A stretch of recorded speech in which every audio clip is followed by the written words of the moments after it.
Yo, yo. What it is? Big ass hat, man. We're shaking, bro. We live right now. We live. Shout out to everybody in the building. Are we live? Yeah, we live, man. We live. That's a big ass hat, bro. That's a big ass hat.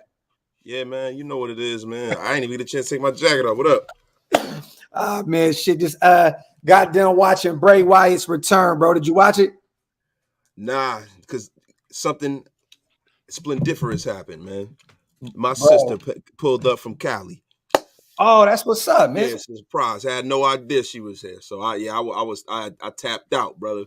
Oh, okay. That's what's up. But look, we ain't gonna keep you too long tonight, man. I know you got family and all that. We're gonna just talk some hip hop. It's all good. We're gonna talk some hip hop. You know how we do, brother. I've been waiting for this right here, to be honest with you, bro. There's a lot going on in the world right now. Hey, look, we're not gonna shout out to everybody here, man. Welcome to the latest installment of Build Different. We are your hosts, Graphk, my brother Wasted Talent. I know he's been took a few days off. I know he had a lot going on with work and family. You know what I mean? Everybody's just been kind of moving and grooving as of late. We also have our brother Money Yale. He'll be here shortly as well to break down what's going on in the hip hop world today. We're not just going to just put it towards just the DJ academics and LL and, you know, the old school. We're going to talk about it all. We're going to talk about 50 Cent's entitled ass son. Oh my God, bro. It's ridiculous, bro. Chaotic, bro. Ridiculous, bro. Like, you know, they say the apple don't fall far from the tree. It all depends on what tree that kid falls off of. Yeah. When 50 say, yo, that's his mother's child, that's got, yo, like, bro, you hear this little bitch ass motherfucker? Bro, he said $6,700 of child support a month does not handle his lifestyle. It's not enough for him. You can't do nothing with it. You know what's funny? See, that's what happens when motherfuckers feel like your success is theirs. Just by, it's like a birthright or something like that. His son is ridiculous. And his son is a grown-ass gorilla, bro. So what he need to do is go get him a job at the Gap or something. Because what the fuck you think you supposed to get from your pops? Like you don't fuck with him. You're not being respectful to him. Oh. What do you think you supposed to get? So I guess, I don't know if you've seen 50 talk about the last encounter he had with him. He was at his jeweler in New York City. Went in there. He did not know that his son was in there. So he walked up to him and was like, Keeks, what's up? You know what I'm saying?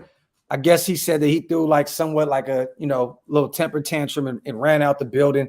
I guess 50 tried to have some of his guys go see where he was. Like, what's up? Where are you going? You know what I mean? What's up?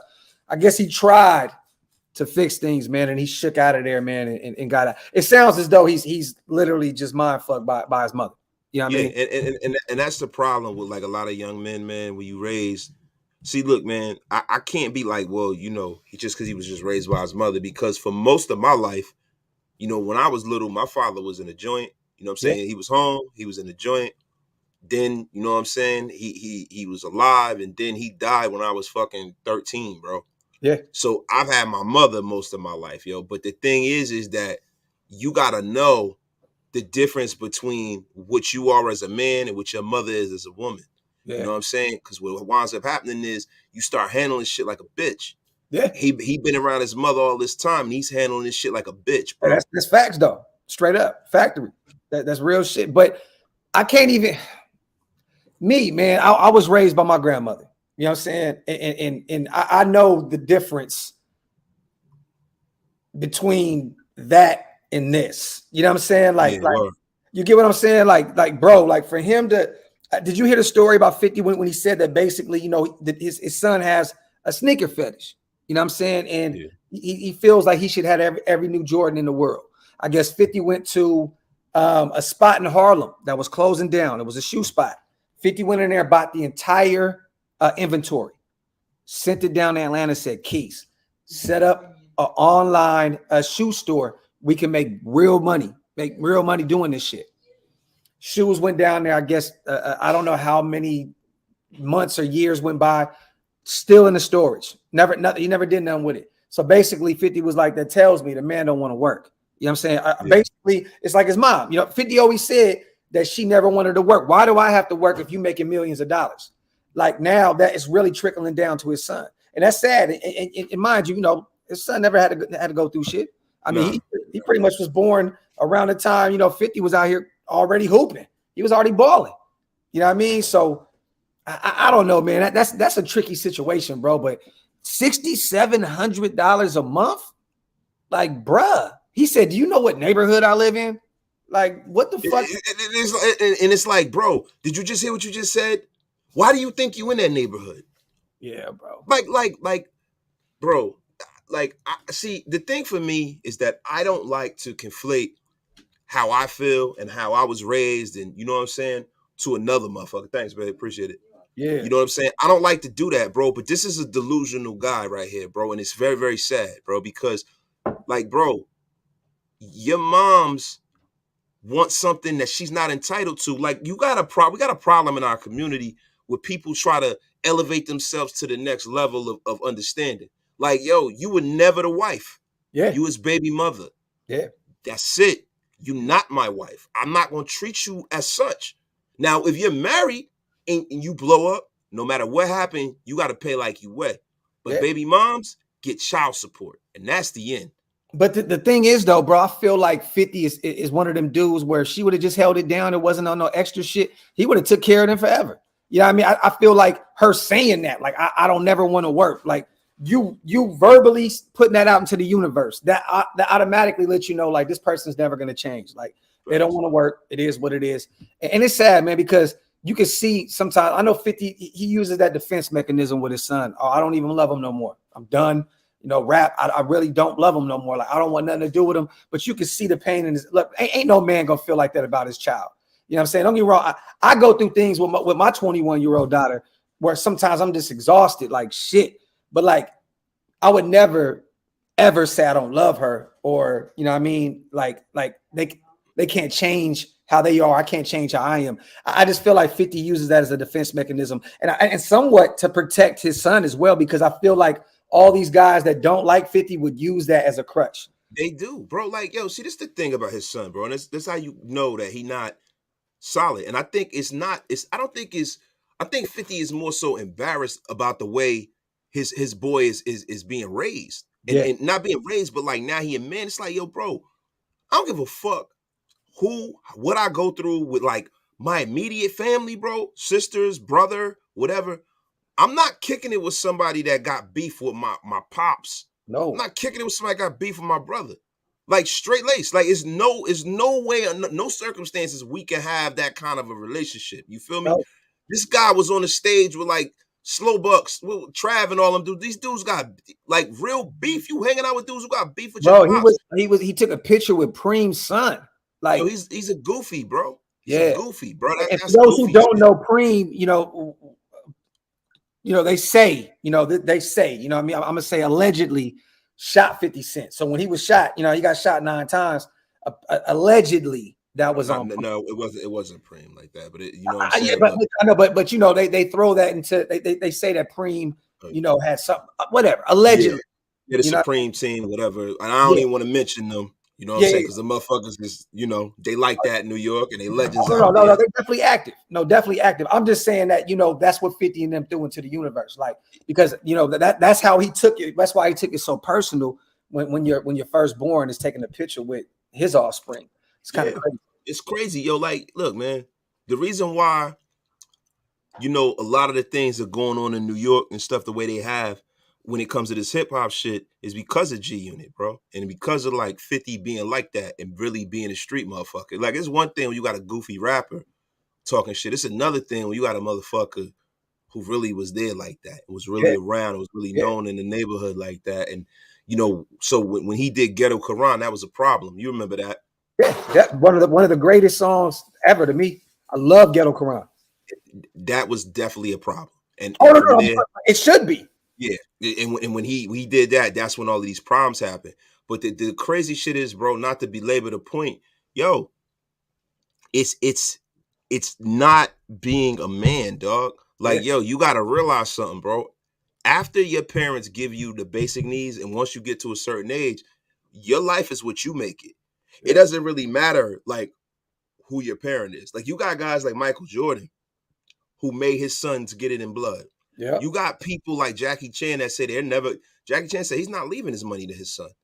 He said my son got to go out there and go figure it out. Bill Gates is not leaving his money to his children. They put their money into even though that's kind of bullshit. That's what rich people do. They try to make it like they're not leaving their kids stuff, but they turn shit into a foundation. But it's numerous people who have done this. Right? I'm leaving everything for my family, but I get what you're saying though. You know, I get that though. I understand. Listen, right now, this is what I got to leave my kids right here. Some Post-its. I have nothing. Stop playing. But no, listen, bro. Seriously.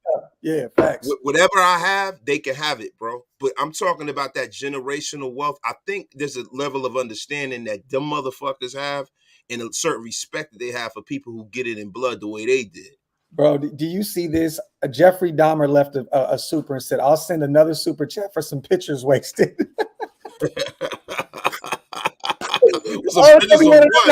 It's gonna be one of them nights. Shout out to Jeffrey Dahmer. You know Jeffrey Dahmer, man, had a thing. He was a weirdo, bro. Listen, you don't want listen, bro. You definitely don't want them kind of pictures. See, I would have fucked Jeffrey Dahmer up, yo. I'd have beat him to death. But you know what the thing was with Jeffrey Dahmer? If you watch that thing, you and I would never run in contact with Jeffrey Dahmer. No. Yes. We don't got to belabor that point either. You know what I'm saying? He's looking for another kind of action going on. I can look at homie and tell he got ears and shit in his fridge. I don't have to get around him to see who he is. Like, he just looked like a motherfucker that really has toes and shit jammed in the back of his freezer. He would attack dudes who was sleeping with other dudes. Yeah. So that's a whole nother ball of wax right there. I refuse. Yeah, shout to my dog Nomad, but I refuse to watch that shit too. I don't watch that shit. I'm good. What you mean, man? Yeah, man. Yeah, that whole. I lived through the whole Jeffrey Dahmer thing, bro. That was the first time people thought that like cannibals were actually real. Yeah. You know what I'm saying? Like a real motherfucker that actually eats people, bro. You got to be a special kind of motherfucker, yo. Hey, I got to be some special kind of motherfuckers to watch that shit, bro. That shit is I can't watch that shit. Bro, I just got terrified by watching Bray Wyatt return to the WWE. Like I couldn't watch fucking Jeffrey Dahmer, bro. Like I can't do scary shit. I don't do that shit. Listen, life, and my kids asked me, they say, Dad, why don't you watch horror movies and stuff? I said, life is scary enough, bro. On God. Oh God! I've been through enough shit in my life where real life is scarier than this shit. I'm Gucci. I just want to laugh. I just want to laugh, bro. Put a funny movie on for me. I'm good. That's all all I watch is comedy shit, bro. That's it. And documentaries. Shout out to everybody in the building, whether you guys are watching on Wasted channel or over here at DOX ENT. Make sure you subscribe to both channels. Tonight we're gonna have some fun. We're gonna shoot this shit. We're definitely gonna talk about a bunch of different categories, a bunch of different topics, you guys. What we're gonna start doing moving forward is we're gonna do these build difference, and we're gonna do kind of like segments, and we'll break them down, come up with some different thumbnails, upload them. You know what I mean? Kind of how Joe Budden and everybody else does. But I wanted to say this too real quick. Did you get a chance to watch the Math Hoffa Tony Yayo interview? Yeah, it was all over the place. That was, to me, that was one of his. It wasn't Math's fault, but Tony Yayo to me was one of the worst guests on that show ever. Yeah, it was really scattered and all over the place. I know a lot of people enjoyed it because technically that's that barbershop talk, right? Like I know a lot of people were saying that Tony was kind of getting at Math. I didn't see that. I really looked at it as that's barbershop talk. Everybody's aggressive in the barbershop. Like, fuck you, motherfucker, fuck you. And then next thing you know, we handshaking and we out. You know what I'm saying? But yeah. What did you get from that? I mean, now I already know kind of where you are with it, but what did you take from that conversation? And because I feel like, to be real with you, and maybe I'm putting a little extra on it, I feel like Yayo's being a little extra because he's probably be working on a podcast or doing something behind the scenes. And I think he's been a little extra because of it. What did you think? I think so too. I think he's trying to take what Nori did to another level, right? Yeah. I think Tony Yayo is a guy who's been very, very easily forgettable. Yeah. He was the weak link in the G unit. Always. He was the one that was the most loyal though. And you know, and we talk about loyalty all the time, Wasted. You know what I'm saying? Like, people around us that are loyal will definitely be rewarded. You know what I mean? So I understand why 50 kept Yayo around. The way he even speaks about 50 is like he's just up here, you know what I mean? And everybody else is down here. But sometimes it's a trip because he kind of talk about like he his dad or some shit. Like well, the funny thing is Yayo was the guy who started G Unit. Yeah. That's the crazy thing. And Yayo is like that. Like Yayo not no sucker. Like, you know what I'm saying? But the thing with Tony is for me, it's just as an MC, bro. He just like, bro, I never forget when 50 blew up and 50 tried to do what Hove did with State Property. When he went up and and that legendary night when they went up there and flamed Funk Master Flex. You remember that? Yep, I do. Like a year or two later, 50 did that with G Unit. And was that the one where he mentioned Lil Kim and Flex stopped him? No, I don't think so. It's been a long time, but I don't think so, bro. Talking about the Magic Stick record, remember? Because yeah. Facts. Yeah. It was. Now, this is the crazy thing. He had Yayo and Banks freestyling. And 50 got a little bit, but he had them freestyling. Yeah. And everybody was calling up, yo, who's Lloyd Banks? Yayo's like, yo, what about me? The Talk of New York. It's like, motherfucker, you not the Talk of New York, bro. Like, you just ain't, bro. Like, nah. It ain't about you, dog. And then Game came, and then Young Buck came. And then he went to prison, and then he came out, and 50 gave him all these. It just didn't work, bro. Yeah. It didn't work. And I just feel like him in that interview, bro, was putting on to try to create excitement around his brand, bro. Yeah. That'll never be there. Yeah. And I'm gonna be real. Shout out to Yayo, but me personally, man, I wouldn't want to be that guy. Like Memphis Bleak. I respect him. He does a lot behind the scenes. Everybody know that's Jay-Z, Lil Man's. You know what I'm saying? But he doesn't publicly go out and do all this extra shit of Jay is this and Jay is that. I feel like Yayo be doing too much sometimes, bro. Like, yeah, man. You know what I mean? He like Houdini Brown and Muhammad Ali. Like, you know what I'm saying? Like, 50 Cent created light and sound. Yeah. Yo, what you talking about, man? It's like, yo, fucking get off his dick, bro. He was wild. Yeah, he was wild. Yeah, he's a real meat rider, bro. He's the Silver Surfer of dick riding, bro. It's ridiculous. It's ridiculous, bro. Silver Surfer of dick riding. Yo, he on 50 balls like this. Any interview, bro. He can't yo, bro, do an interview about yourself. And I know with Bleak, it's more understandable. Like 50 and Yayo are peers. I think Yayo might be older than 50. I think he is. I think he is, bro. Like with Bleak, that shit different. That's Jay Lil Man for real by 10 years. Because I think Bleak is a couple years younger than me, and Hove is over 50. Yeah. Like you know what I'm saying, bro? Like, so it's definitely.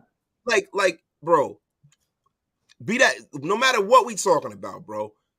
Yayo is with 50 because he held him down in the streets. They actually ran the streets together. It's a different bond. Yeah. Banks is just a rapper. You know what I'm saying? Buck is from Tennessee. Game really ain't no G Unit. He a West Coast motherfucker who came and wanted to that wasn't organic. So I get it. You know what I'm saying? You gotta keep the real ones around. Did you see the other part of it where and wait, we're gonna talk about that as well. Did you see where the Jim Jones interview the other day where he basically said when Game signed with them that he was going there to break that shit up? Like he was Definitely. Yeah, you seen that?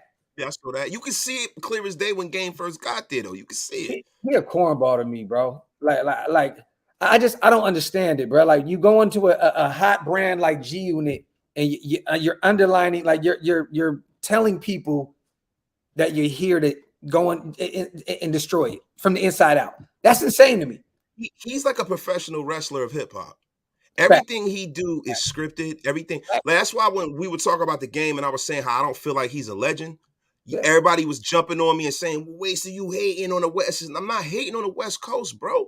Like, this dude literally goes and does everything is so contrived from him, dude. I just hate it. Nothing's organic with that guy.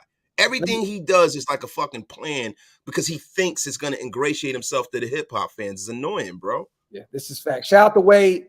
We're going to talk about that. Shout out to Scully. To be honest, I don't think Game killed anything. I don't think he killed anything. They continue to have momentum afterwards. Game moved on and had a great career. I think everybody still killed it. He still ended up killing it. Shout out to Scully Pictures. Hey, Dirty Dog, I got to say this real quick because I'm not. And what's funny is I'm not even going to taking it to a bad place.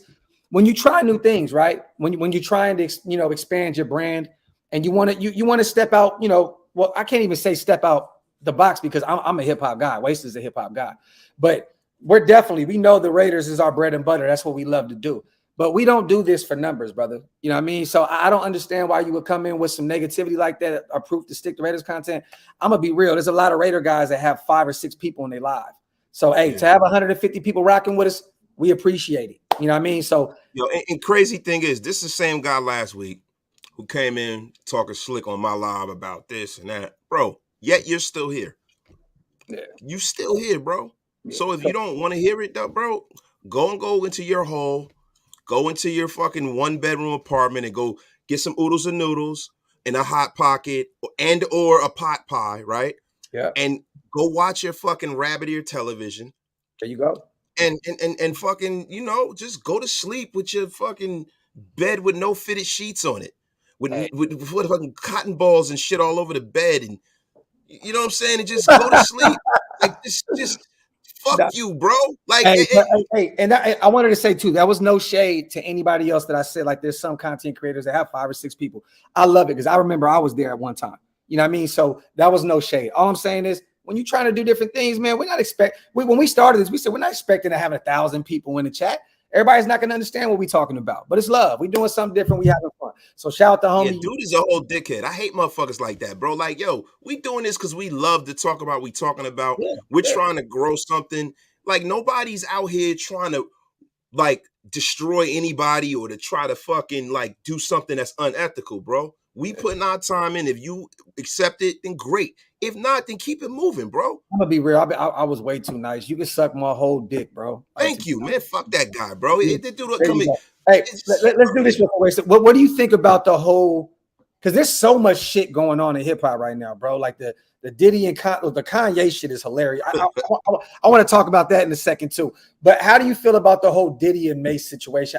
I feel like at this point, right? Look, we know who Diddy is. We know what he does. Yeah. You know what I'm saying? We know how he works. But I feel like Mace is just holding on to this as his last crutch at stardom. Like, I feel like if you don't hold on to this Diddy moment, then you're done. You know what I'm saying? Like you know what I mean? The 50 thing didn't work. You try to come back from Murder Mace and all this other shit, and everything just continuously. He signed old boy up there in New York. Fabio Foreign. You know what I'm saying? The whole shit didn't work out. It sounded like another play where he kind of probably tried to do the Diddy route and you know what I mean? Got caught up in this shit. But let me ask you, how do you feel about the whole situation? I feel like Mace is another dude who's a caricature. I've never fucked with Mace like that. I give him respect on the mic, but I've never been a fan of his, bro. And he's been doing this. If you're old enough, this is old news, bro. He's been doing this shit since about 99, dog. Yeah. He's been doing this, dog. Yeah. He's been doing it. Anytime he needs to clean the relevancy, he does the whole "Did he fuck me over" thing. I don't like it. Like, and then you know what's gonna wind up happening? They're gonna have a conversation. Did he gonna give him a check? And they're gonna be on stage performing again. It's gonna be another Bad Boy reunion. It's gonna be the 30th reunion. He's gonna be like, Mace is a charlatan, bro. This is a guy who played with God himself. But this man started a whole ministry. So how you gonna start a ministry and then come out and talk about bitches and hoes and sucking dick and at that point you just don't really give a fuck about life? Like, bro, this dude is a clown, bro. He's a real clown, bro. This dude will go back to Atlanta and build another mega church. And it's like, listen, I don't fuck with, and I know I'm all over the place, y'all. I'm on my 5th cup of coffee. Look, bro, I'm on the same type of time right now. Because we bouncing all over the place, but it's cool. I love this shit because I feel the same way, bro. I feel like I feel like he a whole nerd. You know what I mean? He got ran up out of Harlem, and he's down there in the A. He ran to God temporarily. You know what I mean? Ran up a check and thought, you know what? I think it's safe to get back into the hip hop field. And you know what I mean? It's just some whole ass shit, bro. The only reason why he could do it is because of this generation of fans, bro. They don't care about whether you solid. They don't care about whether you a real motherfucker as a person. They don't care. We've allowed Tekashi 6ix9ine in the last 10 years. We've allowed Rick Ross to happen. Yep. We've allowed motherfuckers to come out and say that they are rats. Yeah. Come out and say they rats. One of these young rap motherfuckers, young Dilsher, I don't know, one of these motherfuckers, the Gunner, the one that's locked up. He admitted that he's a rat, but he's a street rapper though. That's now locked up. I heard about, but I never seen him. So he actively, like, he admitted this shit? Yeah, he's a rat, bro. Damn, that's some cold shit. But hey, Rat. these Straight days, up. that shit's cool. You know what I mean? Shout out to KG. I like this question. We talking about culture, y'all. We gonna bounce all over the place. It is what it is. What's your ranking of your favorite wrestling organizations in their prime from 1 to 5? WWF, WCW, ECW, TNA, AEW. What's funny is in that order, in that actual order. Yeah. Period. Yeah. For me, it's WWE, WCW, ECW. Mm-hmm. I like AEW better than TNA. See, I think AEW still has a little more to prove. Yeah. Like as far as the storylines and the people that are there, yeah. But I like AEW because of the actual in-ring action. Yeah. Like Moxley and fucking Punk. And I'm not a big Punk fan either. Everybody loves Punk. You always tell me that. Yeah, I don't really like Punk, but Punk is good in the ring. He's good on the mic. But like, yo, this version of Chris Jericho being that legend, that Ric Flair kind of guy, I love that shit, bro. And I love Kenny Omega.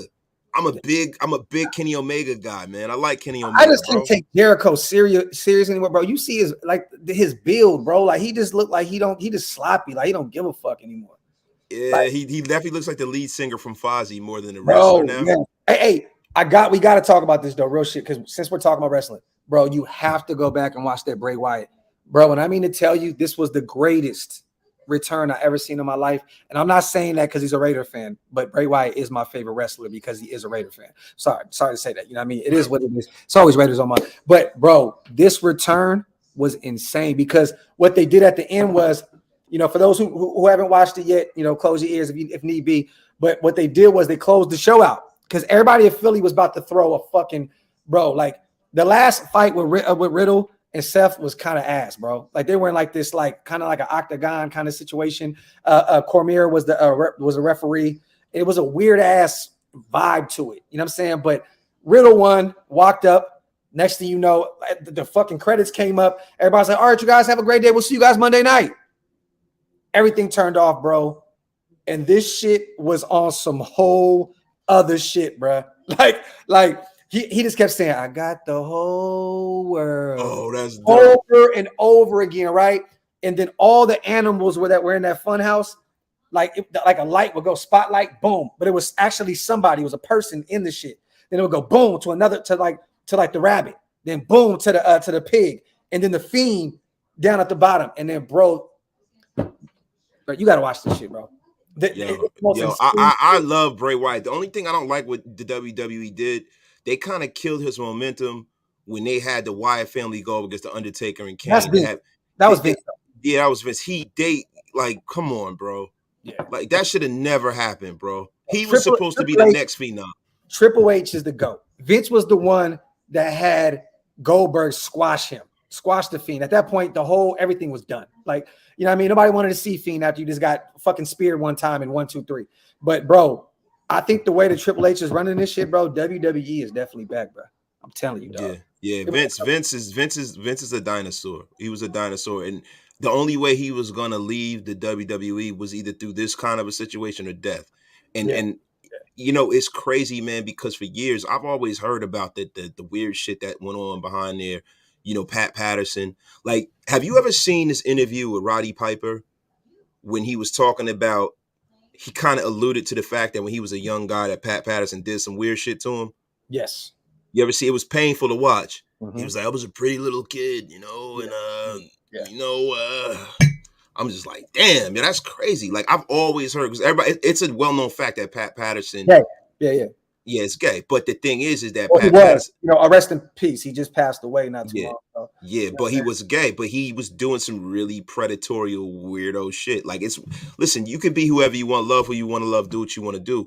It's just that you don't want to force yourself on people who are not like requiting that same kind of energy to you as well. So it's just a little weird, bro. They said that Shorty used to do the same thing. What was the Fabulous Moolah? Fabulous Moolah. I watched the Fabulous Moolah. She was pimping up the female wrestlers out and all kinds of shit, man. Yeah, facts, bro. Let me see. But yeah, Black Sunday, yes, bro. And he's a diehard Raiders fan. I was telling Wade, I'm like, I'm working on trying to get him somehow, some way, to some capacity on one of our shows, whether it's a fucking WWE something or a Raider something. Like he is a diehard Raider fan. Raider fan. You know who else is a diehard Raider fan? The people don't. We all know this, but it always shocked me that Tiger Woods is a diehard Raider fan. Yeah, diehard. Him, Carson Daly. I mean, it's a bunch of random. Tom Hanks. Well, Tom Hanks from Oakland though, so that's why it makes sense. Tiger Woods grew up in Los Angeles during the 80s. Tom Hanks went to high school in Sacramento as well, McClatchy High School. Just want you to know. Yeah. So I mean, one of the greatest actors of all time. That's great. We got to give y'all that. I mean, he's also a weirdo too. So he has dual citizenship in Rome. So when you have dual citizenship in Rome, you don't want to get extradited. If anybody finds out you're doing weirdo shit, you can run to Rome. Well, if you want to go back to that, brother, there's a lot of weirdos up there in New York and New Jersey. So I mean, we talking about famous ones, right? So like. We don't want to do the tail of the tape of weird shit in Hollywood. And you're gonna lose that one all day around, bro. I'm Northern California, man. So yeah. Here you go now, right? It's a little different, man. Shout out to everybody rocking in the building. Yes, Carlos Santana, George Lopez, Guy Fieri, all them motherfuckers. Hey, King Savage, Stone Cold is definitely the GOAT. All right, look. I don't want to spoil too much of the Bray Wyatt situation. You got to watch that. Let's talk about this Kanye situation, man. For those who don't know, he's been actively on his Instagram. Actually, Instagram just did something with his account. Yeah, to the point where he can't post. Mark Zuckerberg and them, Yeah, because I guess he was posting a bunch of text messages from other guys, and I mean, Kanye is he's a trip. But he made headlines this week. I forgot where he was, in Italy somewhere, and he had a White Lives Matters t-shirt. Caught a lot of flack from it. A lot of artists. Boosie jumped out the window today. Love it. A lot of artists was like, bro, we can no longer, rock with Kanye and what he got going on. But then, Kanye tried to clean it up with, did you hear his argument? I heard his retort, bro. The thing about Kanye West is that there's a difference between like intelligence and education.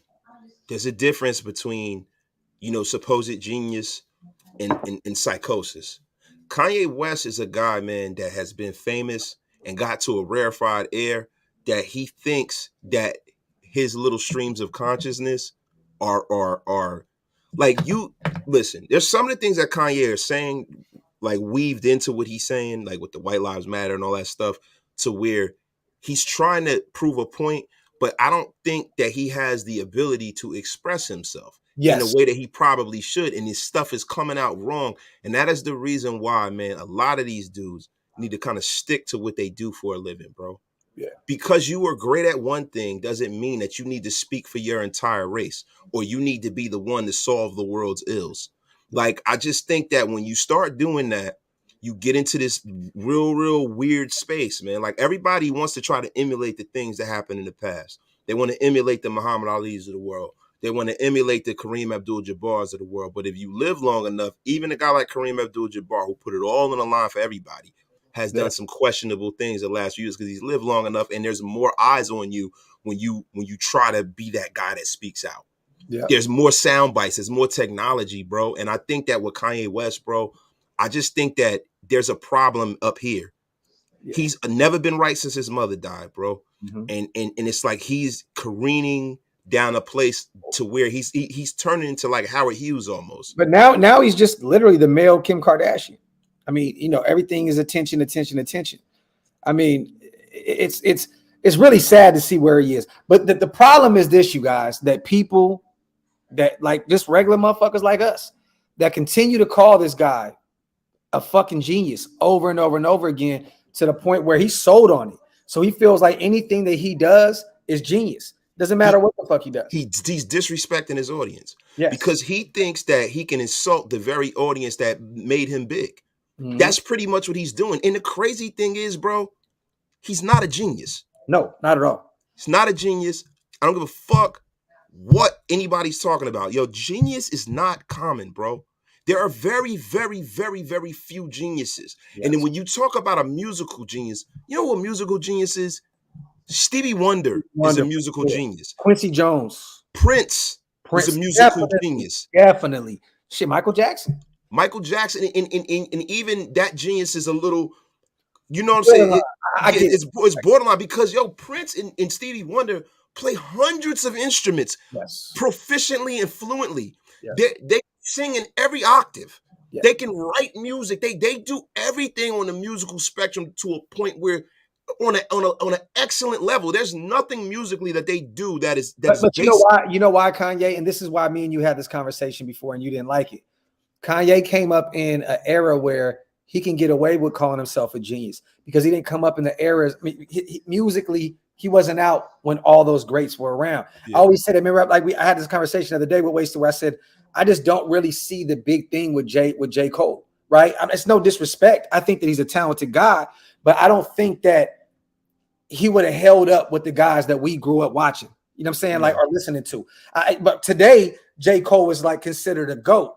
But with me, I just don't really see anything special with what he does. Not saying he's not talented. Just I don't see anything special. I don't see what he brings to the table. It's hard to do that though, Graphk, because if you like, bro, I can't judge him and put him back in 1994, 95. I know, I get it. I can't do it. I have to say the shit that he's doing now is in this era, he is one of their GOATs. Him and Kendrick and all of them guys. I cannot take him and say, oh, well, would he be nice if he would have had to come out when Nas came out and when Hove? And he was inspired and raised by all them guys because he's younger than us. So it's like we've kind of, like, I just think that happens in any generation. When you get to a certain age, I can go back and see 1,000 people who did, like people are arguing with me and they would say Kanye West is a genius, right? And I'll tell you, because I'm 45 years old, I don't see what he did that was so special ever since he came out. All he did was just kind of copy off of Q-Tip and DJ Premier. When he started looping up soul, oh, he's a genius. That's the basis of fucking hip hop. No, but all he does is strip samples. And then me personally, I don't think that Kanye can rap like that. He can't. People write for him. He can't. He's not a genius. No, but even before he had people writing for him, when he was writing his own shit, like, bro, he's always had people writing for him and helping him. He from Consequence. Real quick in the chat, if y'all think that Kanye was a dope rapper, give me one line right now that was insane. And mind you, I loved College Dropout. Spaceships is one of my favorite songs that Kanye ever did. One of my favorite joints. But I need to know a line. Give me a line that Kanye said that was like, oh my God, he's top 5, top 10 of all time. Give me a line. See, the thing about it is, Graphk, nobody's ever said Kanye West is a top 5 rapper. As an artist in hip hop, because of his writing prowess, as far as how he structures songs and him being a producer, people put him in that rarefied air. Kanye West just went and took hip hop and brought it back a couple of steps. And I love him for that. I remember when he first came out, I was like, yo, we need this, because hip hop got just too gangster. Yes. It got too flossy. It got too transactional. And Kanye West brought the love back into hip hop. He filled a void. Yeah, he did. But he was definitely passionate. I think that's why we loved him so much, because of the passion. You can tell he really loved this shit. Watching a documentary and seeing the old Kanye compared to what it is now, you miss that energy. Like, he was really like sold on himself, but he really loved what he was doing. Shout out to Big John. Yes, man. You know, being from Northern California, I know who Simba is, but Wasted has definitely been sending me so much shit. Like, bro, you got to check this out. You got to check this out. I still have not really listened too much from Simba. I love Simba. I love that kid. To me, that kid right now is one of the best rappers that I've heard come out in the last 20 years. I love that kid. Like, lyrically, I don't know how he's going to structure his songs, but just as an MC, it gives me the vibes that I got when I first heard Cannabis. He doesn't rap anything like Cannabis, but the feeling that I got, like a breath of fresh air, like, yo, this dude is, like, I'm just talking about just on a freestyle tip and getting on other people's shit and just destroying it. Like, I remember when Cannabis was on mixtapes and just killing shit.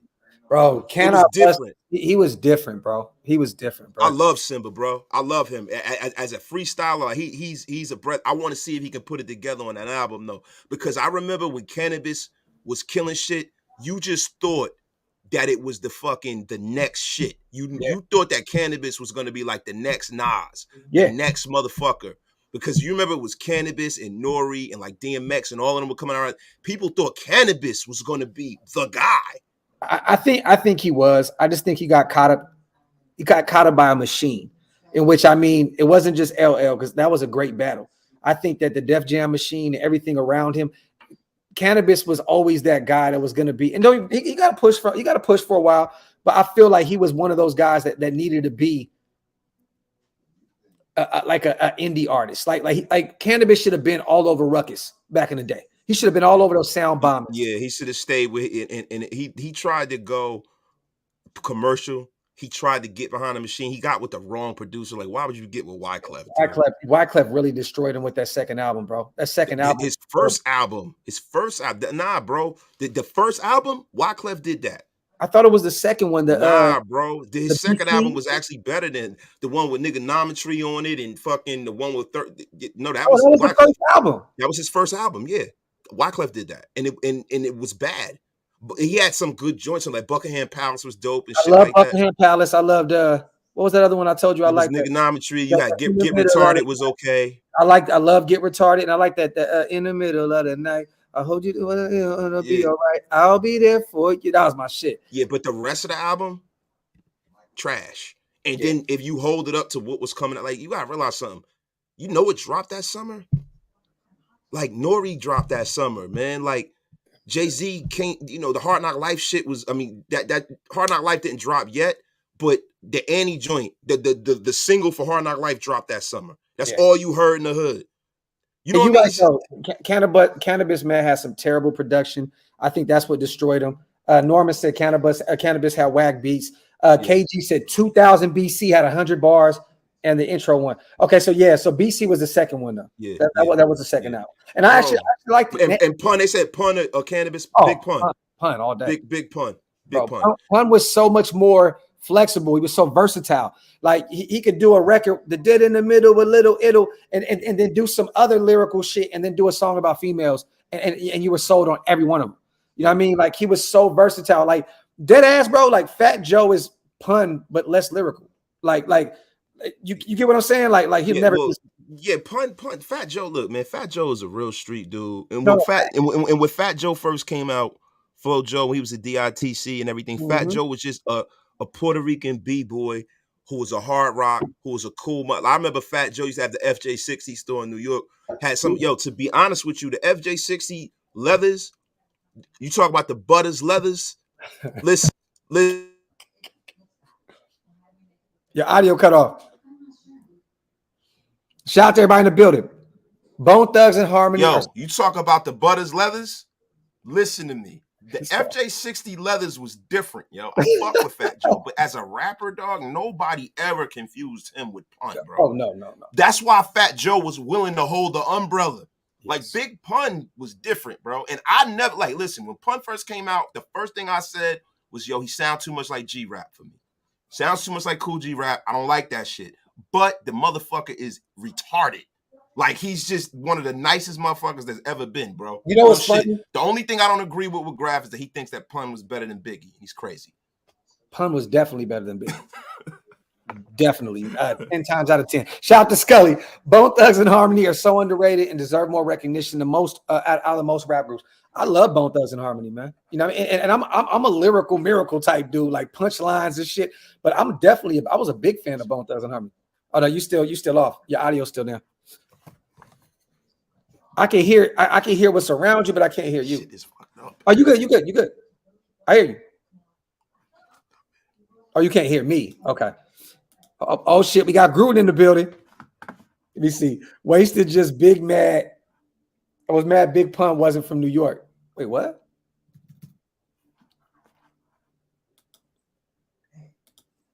Now Yo, you good? Take your time. Wasted just mad Big My Pun. bad. No, you good. Bro, what do you mean Big Pun ain't from New York? He from the Bronx. Yeah, Big Pun is from the Bronx. The fuck you talking about? Like, see, young guys, go to bed. Stop this shit, bro.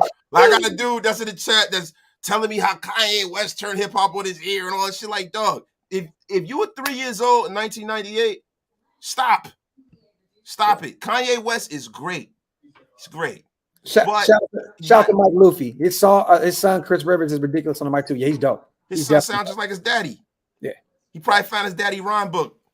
Shout out to Black Sail. Salute to my two bros. Hey Docs, you better put these cats on that SIBO. The bald head nut. Come on, man. You already know what time it is, Black Sails. I'm from 24th Street, You know what I mean? So, you know, I know Bo is from 29th, you know what I mean? And you know, look, I grew up right down the street from Bo. So, but you know what's so crazy, Black Sales? I have to say this. My people in my neighborhood hated me because I was not a fan growing up as a kid of Sebo, Brother Lynch. I didn't really catch on to that wave until like my teens later on down the line when I was really on the Mac Dre and the Jack and Messy Marv and all that. I was not a big fan. When I was a kid, I was listening to East Coast shit. I was listening to Wu-Tang, you know what I mean? And Mobb Deep and all that. I was not a fan like that. I really had to, I forgot who it was. One of my brothers growing up was like, bro, you're gonna sit down, you're gonna listen to this whole Mac Dre. I mean, no, this whole, not whole Mac Dre, whole Brother Lynch album, this whole Sebo album. And it was another one. What was the other album, man? I forgot what it was. Oh, X-Rated. X-Rated. Yeah. Yo. Bro. X-Rated. He was locked up. Yep. He was like the West Coast DMX before DMX. He from our neighborhood too. Yeah, you know okay. I remember. And so I sat down. He had a song called, what was it? Macaframalama? I think some shit like that. So I sat down. I went through the game tapes, and it was one day I was just sitting on the block, bro. Remember back in the day, you could sit the crate down, sit on the block, have you a couple 40s, and I sat there and I listened to Bo. I was with my brother Dale. Listen to Bo, and I was like, you know what? I fuck with this. But I was just such an East Coast, you know what I mean? If it wasn't Pac or if it wasn't Snoop, you know what I mean? Like even 40, I used to catch flack because I'm like, man, I just don't listen to this shit. I just don't, you know what I mean? And then later on down the line, I grabbed my roots, you know what I mean? And I ran with it. He's a lyrical dude. Yo, somebody just asked a question in the chat real quick. Okay. Yo, listen, all I listen to is Griselda pretty much for the last fucking 5 years, yo. And I be sending Graphk shit all the time. He don't listen to it, but eventually he'll get around to it and be like, yo, this shit is crazy. Yeah. Like Conway and Benny the Butcher, bro. Yeah. I like that song you sent me. That shit was dope. Speaking about getting around, here goes Andrew talking about the greatest artist of all time. This is facts. Pac is the GOAT. The GOAT. I know he's not Wasted's favorite artist, but I know he's in his top five. Top five. I love Tupac, bro. Like, bro, you got bro. This is the thing that y'all understand. Pac was over here with us. Yeah. Like Pac was moving around with Tretch and them in Jersey. Like we used to see Tupac. Yeah. Like before Tupac, like around like Juice, before Tupac came out with Strictly for my niggas and stuff like that. Tupac used to be, it wasn't like, cause he used to roll with the Flavor Unit and Queen Latifah and all of them, yo. Yeah. Like, so I'm a fan of Tupac. But the problem is, there's two things that happen with Tupac. You have people who underrate him and you have people who overrate Tupac. Now, as an artist and his impact on hip hop and who he was as a man, it's impeccable. But to say that Tupac is like the greatest rapper of all time, I can't say that because I can't take his mic and put his mic next to Nas. Can't do it. I can't do it. But yo, like it's just what he represented. He was just like, he's like Bob Marley of hip hop. He is like I agree. He's a cultural icon, bro. But as just bar for bar. What is the word that I say over here at DOX ENT that impact over everything? And Tupac, nobody had a bigger impact on hip hop than Tupac. But as an MC, let me tell you something. Tupac will tell you that Nasty Nas was one of his favorites. Oh yeah. Definitely. Tupac would tell you how great of an MC. Oh, number 2 or number 3 in my top 5 at all time. We talk Nas and them guys, bro. Like I'm talking about just rapping, bro. Like y'all talking about, yo, I love Tupac because a lot of motherfuckers. What happens with Tupac is it makes motherfuckers who was never gangster make them feel gangsters. They listen to Pac. It makes them feel like, and with their idea of what real is, being real is taking care of your family, bro. Being real is not like getting into like street shit. Being who Tupac was then, if Tupac would have had the blessings to live to now, he would think of things and be a totally different person right now. Yeah. But yo, he's always forever young. So that guy is who you go back to when you want to get ignorant. Yep. Like, you know what I'm saying? It's just the same thing with like Nas. A lot of people think that Nas is the most brilliant motherfucker in the world because they never read a book before. So Nas can tell you that Rockefeller died of AIDS. Yeah. But he's talking about Rock Hudson, the actor. Yeah. Like, just, I don't want to get into like the minutiae because I'm going all over the place. But no, I get it. Like, yo, these rappers and the Tupacs and stuff like that, if you're going to look at them from an honest perspective, yo. Yeah. Tupac was great, but you got to look at what sold a lot of his music. You have to look at who he was as an MC. Just as an MC, can you sit up there and tell me that as an MC, he's better than this guy and that guy? He's better than Rakim. He's better than, like, is he better than Snoop Dogg as an MC back then? I'm not talking about now. Let me say this, okay? If you're talking about rap-wise, and we're going to get to some more shit, y'all, I get it. But if I want to listen to Pain, right, and I can go listen to Nas the way he talks about it, or go listen to Common or Mos Def and listen because I'm a lyrical guy. I still go to Pac. The simplicity is so beautiful to me, bro. Like the way Pac did things, it was so simplistic yet so complex to me. I don't know how to really describe it because it was so real. It was just so organic, like you felt it. You know what I mean? When I go to Nas and I listen to Project Window, which is one of my favorite records of all time, I get in the gym, I put that on with him and Ron Isley off the Nostradamus album, and I kind of just zone. And it takes me back to where I'm from. You know what I'm saying? Even though I didn't grow up in the projects in Queens, it felt like I was there. Nas had that effect on me as well. But Pac just made me feel like, bruh, like I wanted to punch through a fucking wall, bro. You know what I'm saying? Pac like emotionally, Pac will get you here. You know what I'm saying? But I'm talking about just rap-wise. Like technically, like metaphors, similes, figurative language, concepts, things like that. Yeah. As an artist, I love Tupac. Like as an artist, I can't separate Tupac from Hove, from Nas, from B.I.G. Like all of them guys, to me, Scarface, those are my top 5 rappers. Oh yeah, like, you know what I'm saying? Fact. Scarface, like I love Scarface equally as how much I love Tupac. I don't separate them. I go to them for different things. Yeah, definitely. So I don't say Tupac's here and Nas is here. That's not how I view it. I can't say Hove is here and Tupac is here. No, I go to them for different things, bro. But they're all equally as great to me. The one thing I love about Pac, and we'll get off this subject, you guys, is that I can go to him to listen for some party music, some female music, some struggle shit. Like I can go to him for everything. You know what I mean? That's even Biggie. Like, I can go to him for the same shit. Nas, bro, every time he tried to do that, it just owed me something. Like I couldn't get with it. I went to Nas for one specific thing. You know what I mean? Like that's what I went for. That's why I think Nas, I love Nas. I just don't think he's as versatile as Biggie, as Pac. You know what I mean? It's Jay. Yeah. Nas for what he do is being the poet that Nas is nobody that's fucking. No. At what he does, he's the best at what he does. Yeah, and somebody just said, "Yo, hit him up." Listen, bro. Ether's the hardest diss record in the history of hip hop, and I'm a Jay-Z fan. I'm the biggest Jay-Z fan, bro. You talking to a guy when Biggie was alive, right? You ask anybody that know me, Jay-Z been my favorite rapper, bro. Since Reasonable. Since I saw him pull out Real Money and play Monopoly with Real Money, that was it for me. When I knew they was shooting their own video, like I fucked with Hov. Because if you come from a certain element, right, you heard the authenticity in what he was talking about. I love Hov. Hov is my favorite rapper ever, right?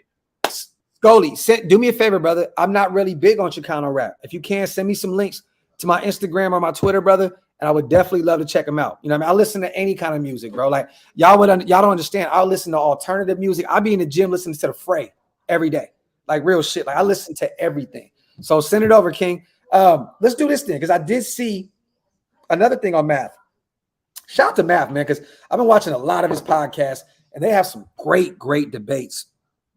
You just said that Ether was better than Hit 'Em Up. And I want everybody in the chat to do this as well. Top 5 before we get to this conversation about academics and the old school shit. Top 5 diss records of all time. Ether. And I want them in order though. Ether number 1. Ether's number 1. You know what I'm saying? Okay. Even though there's a lot of things that weren't real. 2 is No Vaseline, Ice Cube. Mm-hmm. 3 is Hit 'Em Up. Okay. 4 is The Bitch in You by Common Sense to Ice Cube. I like that. The Ice Cube diss. Okay. Yeah. And number 5, I could say The Takeover. I could say The Bridge Is Over from KRS-One. But he did too much of that reggae shit. That so it's like man, it's number 5, man. I guess, The Break of Dawn, LL Cool J. Okay. I got Hit 'Em Up at number 1. I got Ether at number 2. I love Takeover, but I feel like Jay didn't really get to the shit into the last verse. He didn't. You know, I got to take it out. Jada Kiss. Oh, killing 50 Cent. I like That's that. number 5 for me. Okay. Snake I like that. Use an animal. Use a motherfucking animal. That's 3, my shit. I'm sorry. 3, I'm gonna go with How to Ride. I know it's not like the traditional diss record. You could go with I Smell Pussy. I love that one too. 50. Yeah. But I'm gonna go with How to Ride. I love that record. So Hit 'Em Up, Ether, How to Ride, second round knockout from Cannabis, No Vaseline. Even though I do like, damn, bro, there's so many great. Bro, you don't got Ether in there, dog? I had Ether number 2. Oh, I missed number 2. Yeah, I was about to say you don't got Ether there. Jesus No, Christ. definitely. But there's other records that there's the Easy E. You know what I'm saying? Like there's so many. Damn, there's another record. Real Compton City G's. Easy Dre. Listen, bro. I don't know, man, because like No Vaseline, he killed the whole crew. Yeah. No Vaseline is crazy, bro. I like the Jada Beanie Siegel diss too. Oh yeah. Who do you think won that? To be honest, I think it was you could say it's a fair exchange. Right Kicks like a soda. Bro, that was the shit, bro. So I'm already full because I ate too many Beanie Macs. There you go. Hey, bro, that shit was stupid. Curtis, that record has to sit a little bit. Being from the West Coast, being from Sacramento, and I knew everybody he was talking about in that record. You know what I'm saying? Like that still has to sit a little bit. We got to let that shit sizzle for a little bit. Oh yeah, there we go, Hanzo. Calling out names. Motherfuck D, motherfuck X. That shit was corny, man. I know was Exhibited RBX. Yo, DMX killed him one line, yo. The only reason I didn't like that record was because he lost his cool over a female. Like DMX say, talk about you got figures, biggest jigger. That's that bullshit. Yeah. Hey, but rap about what you got around me and get you hit. But back then when that song came out, I loved that album, period. You know what I mean? That was one of my favorite albums. I used to skip school and go to this one spot on Florence Road and go smoke and listen to that record over and over and over.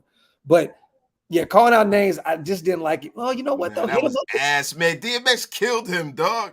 But you know what though? Hey, you know what's funny? Hit 'Em Up was about a female. Ether has about a female. It's always Ether and Jay-Z. This is over a female. It's always about a bitch, bro. These dudes, it's funny. They try to make it like it's not. At the base of it, it's all about a woman, bro. And we can't act like Drake didn't have one of the greatest diss records of all time, man. Yeah, he killed me. Back to back, bro. Was like that shit was nice. Back to back, bro. We can't act like he didn't cook. The Pusha T shit was great. Push killed him, dog. But it wasn't. No, he definitely did. But to me, it wasn't like a lyrical record. You know what I'm saying? Like Dre Day too. Yeah, Dre Day, Unknown. There we go. Mr. Buster, where you at? Can't scrap a lick, so you know you got. Too many. There's too many. No, I don't know. But see, who I wonder who wrote that for. 100 bars and running. Hit 'Em Up. Dre Day. No Vaseline. Scully. I love it. Mozzie New King era disc go hella hard. I gotta hear that shit. Yeah, that's the one where he mentioned my brother Fingers too. He said I would mention. Though? Yeah. No, but it wasn't actually it was kind of a situation because politics. You know what I'm saying? Somebody got killed. And, you know, he was related to my brother Fingers, and he said, I would mention, but L Fingers, my woe. It's kind of hard, but you listen to records like that, right? And you're like, damn, like, I know what he's saying, but it's like it affects the people around you because it's like, I can't really describe it, bro. Like, imagine you dissing my mans that got killed, but you my mans. So in the record, yes, it's a bad situation. So in the record, you like, I would mention so and so, but Graphk my dog. So it's like you still dissing them, but it's like, but you know what I mean? Woo. Don't get wrong. I wouldn't say your man's a rat. Yeah, but your homie's my dog, so I ain't gonna say it, but I said it. Hey, Marvel, the Where's Waldo 1 to me and 2 from Lab went crazy too. This is facts, real shit. New York. You see. That wasn't a diss though. The video was visually it was. Yeah, the video was a diss, and then I remember Mobb Deep and them came back. Hey, wait, have y'all listened? Yeah, I fuck with Big Boss Rabbit. I fuck with him, even though he been getting beat the fuck up. I fuck with Freddie Gibbs. Freddie Gibbs, my guy, yo. No, he can rap. Freddie Gibbs can rap his ass off. I listen to all that shit. Yo, like listen, y'all, you know why I'm disappointed in Graphk, bro? I sent Graphk Linguini. I sent them Linguini from Freddie Gibbs and Conway the Machine. If somebody asked me who's my favorite member of Sun, it's definitely Conway. Conway is my guy. I love Benny. Benny remind me of Hov a little bit. He get his Hov on a lot. But the machine is different. I feel like we're missing one diss record that we're like not even from back in the day. Is it something from back in the day? You know what? Another sneaky one. So please get off the TIP of my dick. Yeah, Luda destroyed him. Luda destroyed him. Yeah. Bruh, that was at Young Buck, right? Yeah. It was on Young Buck. It was at TI. Because they were these motherfucking Ludacris. They was on the same album dissing each other and shit, yo. Oh, yeah. Me getting robbed, that's Ludacris. Or whatever the fuck it was. Yeah. Ludacris. He said because your house and what it cost to maintain my fish tank cost the same. Yeah. There we go. Shout out to Classic Man.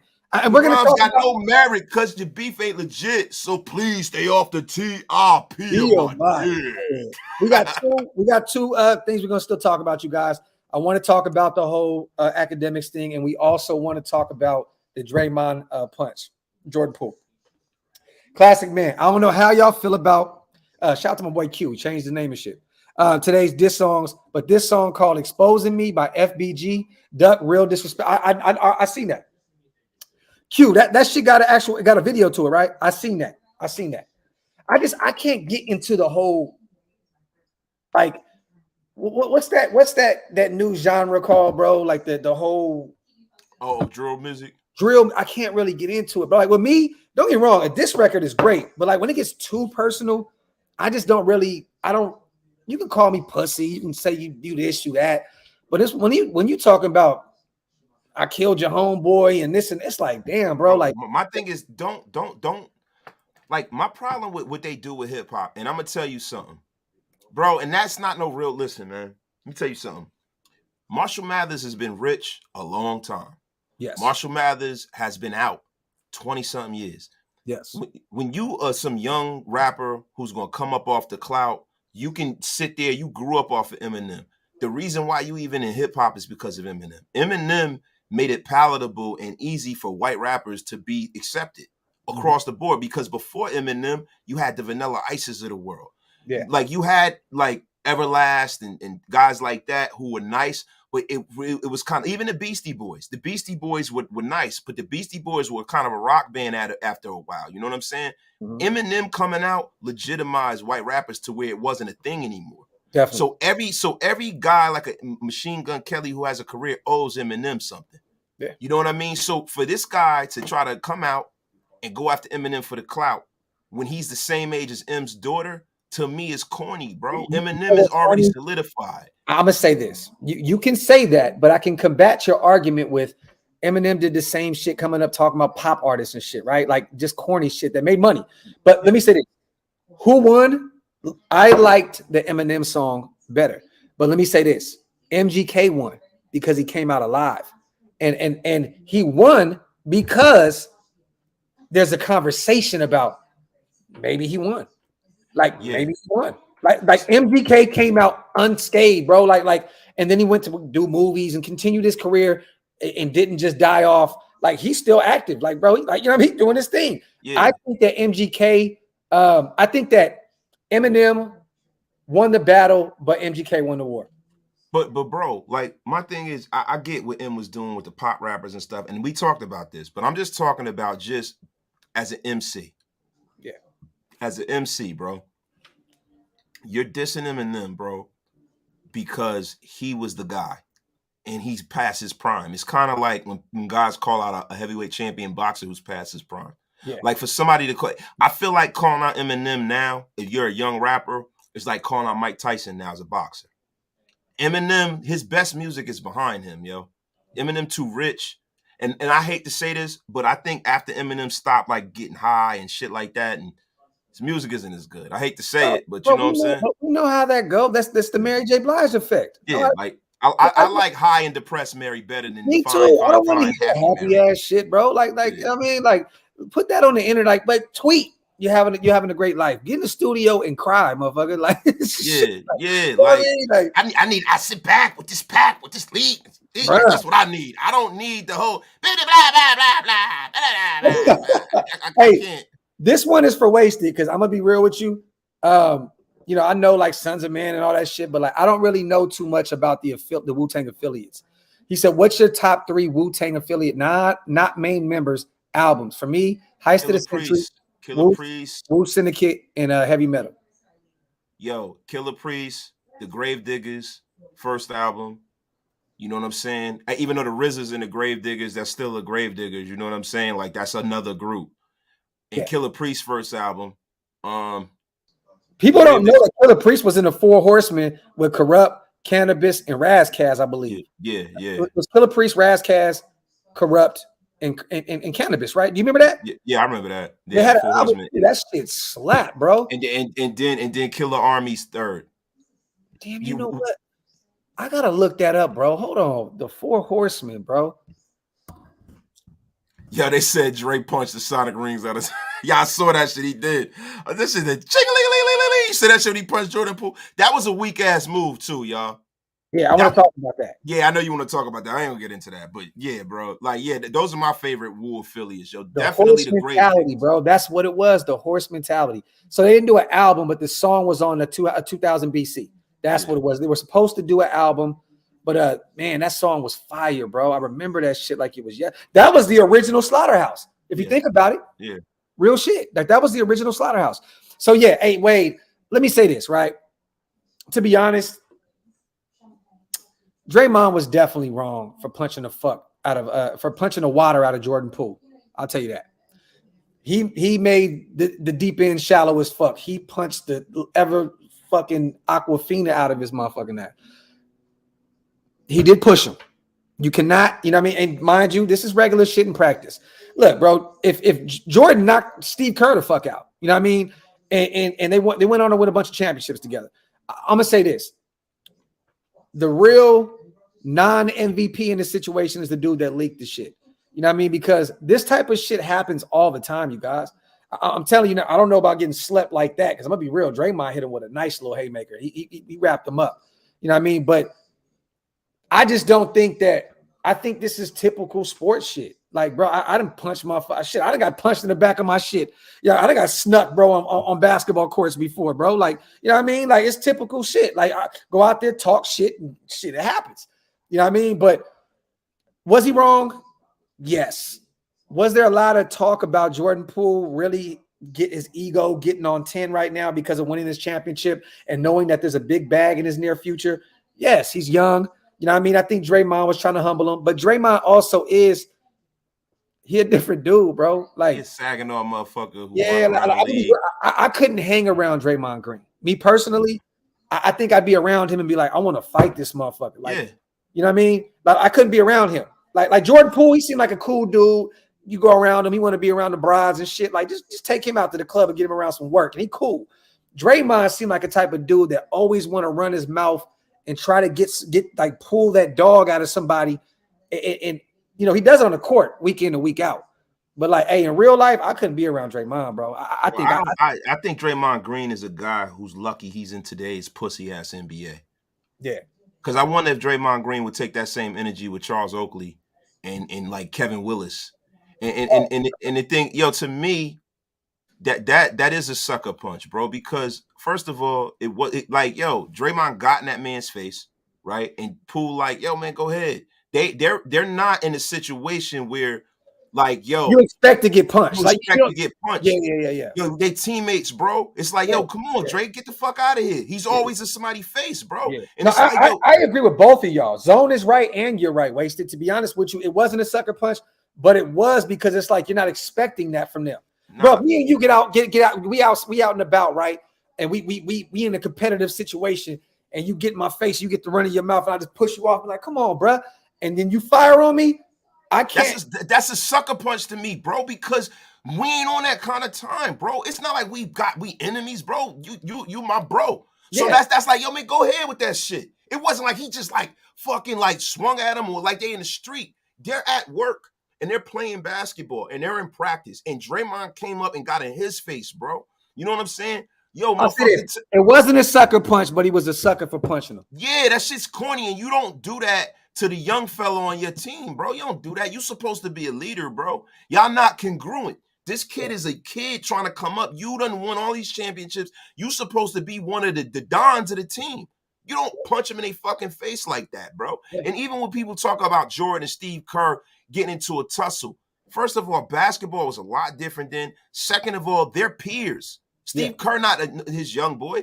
Him and Jordan are peers. And two, it was a competitive situation where they rustling over the ball and then Jordan cold copped him. It wasn't like with Draymond. When Draymond hit that boy, he hit him like they was out in the street. That was different, bro, the way he hit him. It wasn't like, yo, when your teammates get into it, but you feel me, right? Yo. Look, this is how I'm responding to the chat. I mean, to the super. That's it. Oh, yeah, definitely. 1,000%, yo. There you go, Scully. I hope you got your answer, my brother. Shout out to Scully Pictures. Bro, like what I'm saying is that, yo, if it was all that kind of shit, bro, you got to get, yo, listen, we got to handle this. We got to have something about something. Hey, Hitstick, that was some bullshit, though, bro. So a lot of people were going on the internet and kind of creating their own narratives about what happened and what was said. That was funny as fuck, but that wasn't true. It's not true. And to be honest with you, why do you ask somebody to go outside, right? If you're not thinking that you're being fucking recorded. Like, bro, if you push me right here in front of everybody, then I can punch you in front of everybody. I don't need to say, let's go outside and let's catch our fade outside, bro. Like, you around your brothers. Why go outside? If it's real smoke, and mind you, I think that I'm gonna be totally real with you, and this may be far-fetched. I think Draymond is definitely jealous of the newfound fame that Jordan Poole is getting. I do. I think Draymond is used to being the third wheel, that guy that's always been the third dude behind him and Clay, Steph and Clay. And now Jordan Poole is there about to get the bag. They know that Draymond's the odd man out. He's going to go somewhere else, probably the Lakers. But I think he did that because he feels that. He's like, look, man, you taking my spot, young fella. You know what I'm saying? Like, it is what it is. You about to get that bag, and I'm gonna be the odd man out. I think it definitely came from a bad place. And I think now Draymond is trying to apologize and do the whole you know the crazy thing? Yo, see, you took it to a street level though. Like the way he hit him, bro. Like that's no, but I can never be cool with you again after that. Yo, bro, my thing is not fuck being cool. I'm gonna attack you every day till I maim you. Yeah, I'm in your career, bro. You because the way he hit him, bro. Like, to me, you don't hit your teammate like that, bro. That's just my, like, I've seen teammates wrestle, get into fights, Yo, you got motherfuckers who's on teams, bro, where, I'm gonna give you an example. Jimmy Jackson and Jason Kidd. Yep. They had a situation similar to this over Tony Braxton. But we have to say this too. Those were young. They were younger in their career, bro. They were both peers. Yes. And guess what? And they were both stars. They traded Jimmy Jackson after that. There's no way that these guys should be on the same team anymore. Like, there's no way he could never apologize for me for that. And Big Mike, I know that he just took a leave, brother. I do believe that Lakeup and all those guys would like to get Draymond out of there. I think he damn near almost lost in the championship last year. You know what I'm saying? Draymond is a shell of his old self, bro. Like, he's not the same Draymond Green. Get him out of there. I know the Lakers are like that good, though. Like, everybody acts like this fucking guy. Like, it used to kill me when he used to act like he's like LeBron James. Like, bro, you are a guy who was very, very fortunate that you got drafted to the team that you did. Yeah. You're very, very fortunate that they allow you to do what you do. But Draymond Green, I'm never going to see Draymond go and drop 50. He's not a fucking star. And to me, like, bro, I would have loved to see Draymond in the 90s play against a guy like Dennis Rodman. Facts. I would love that. Zone, let me say this. I agree with you, brother. I promise you. All my best friends that I have, I've known since I was literally 3 to 5 years old. I fought every single one of them. Every single one of them. Some of them multiple times. These guys you see me out in Vegas with, that I fly out there, that come with me, or you see me back home in Sacramento with, I have literally put paws on every single one of them, or they've touched me up. You know what I mean? That's how we grew up. Definitely. But the thing is, all of y'all are here, right? Yeah, definitely. Okay, I'm gonna give you an example. What about B? B's little bro. Mm-hmm. Y'all ain't scrap like that because you big bro. You don't have to get into it like that. It's you come at little bro differently, bro. That's how I feel. I feel if you the OG and you not peers, you shouldn't be getting at it like that unless they come at you in a way where you have to. I ain't gonna lie, bro. One time we was in Hollywood and I was drunk as fuck and I did some dumb shit. I wish Money Yo was here because he was there. I put a shoe on my hand, bro. I put my hand in the shoe and I fired on B, bro, with a shoe in my hand. You got some drunk, dysfunctional. I didn't want to put my hands on him. So I was like, you know what? This little bro, I'm gonna slide, but not realizing it was even more disrespectful. You know what I'm saying? Like, but that's little bro. I shouldn't have brought that up, my bad. But what I'm saying is this, bro. I just feel like when you the old head. That's my little brother Brandon. I love you, B. You know that, bro. Listen, if you the old head, I just feel like you shouldn't do like I don't know. That's just me, bro. I don't do that to the young heads unless you pull it out of me. You make me. Yeah. Like if you're supposed to be teaching, bro, teach him, bro. Yeah. No. I get that, but all my peers, all my guys that I grew up with, my brothers are the same age as me. You know what I mean? No, I fought my friends too. That's what happened with alpha male motherfuckers. You get into it. Yeah. It is what it is, bro. It's just that are you solid enough with each other where you can come back from it? Oh yeah, definitely. We know what time it is. All right, let's get to the thumbnail, y'all. Real quick. Shout out to the 200 plus people in the chat already still rocking with us, man. We appreciate you guys. DJ Academics, okay? Basically said, and mind you guys, I don't really know if the guy's really a DJ. I've never seen him behind a turntable. I don't know. But Academics basically did a podcast. I guess he was live for like 4 or 5 hours. He was drinking. And basically what he said was, in a nutshell, a lot of these rappers that started this shit are broke and dusty. A bunch of other guys came out of, left field. LL had the most intelligent, just the greatest response that anyone can say without even mentioning the guy's name. He broke it down to a T. Russell Simmons came out with a response, even though I loved Academics' response to Russell, because he basically said, "Where are you at? Why don't you come over here to New York and we can have a conversation on my podcast?" And then he was like, "Oh, you can't because you over here fighting some sexual assault cases and shit like that." Woo, woo. So he really just smoked Russell Simmons' boots. I ain't gonna hold you, bro. Like he really fucked him up. But other artists, came out and basically, spoke on it and shit. I want to get my brother Wasted's opinion on this because, a lot of the OGs, the pioneers, are from the East Coast. You know what I'm saying? They're from New York. And we all know the hip hop stemmed from the South Bronx, created out there. And I know a lot of the guys that he was speaking of, he was raised in New Jersey. Let's be real. I mean, I don't know any guys in the West Coast pioneers that you can think of. DJ Quick got his bag. He's still doing good. Dr. Dre is a billionaire. Snoop is balling. E40 is balling. I don't really, you know what I mean? It's kind of tough to go out West. I think he was talking about the Melly Mels and the old school guys of the world. You know what I'm saying? How do you feel? And mind you, I loved the way he articulated himself on the Breakfast Club about the actual situation at hand. Like, he was like, if you guys actually sat back and watched the rest of the stream, I kind of gave a different breakdown of the situation. But still, the words broke and dusty were said. And at that point, we live in a world where those two words are going to be bigger than anything else that you said, regardless, because it was negativity. It was negativity. It was violence at its finest. How do you feel about Academics? Because me personally, I don't think the Academics should speak on hip hop at all. I think that, what's so crazy is I think that really, and I may catch flack for this shit, but I think that he's a visitor in hip hop. I think that he got rich off of talking about Chicago and the crazy shit out there on YouTube. And then, he just kept building up his catalog and on YouTube and doing shit. And now he's all over the place. Definitely one of the most influential guys on the internet right now in terms of podcasts and all that other stuff. But I think, bro, I think Academics is the true definition of what is wrong with today's world. We give guys like him popularity. We give guys like him light that he's never had. I say this because it reminds me of Wi-Fi Willie, bro. I don't give a fuck. I say it. It is what it is. It's like he's like the Academics of Raider Nation. Like we give these guys these looks and they're fucking weirdos. I had to say it. It is what it is. Yeah. I mean, bro, if you asking me what I think, first of all, you got a man who probably never saw Technique 5000. This guy's never scratched a record. He's not a DJ.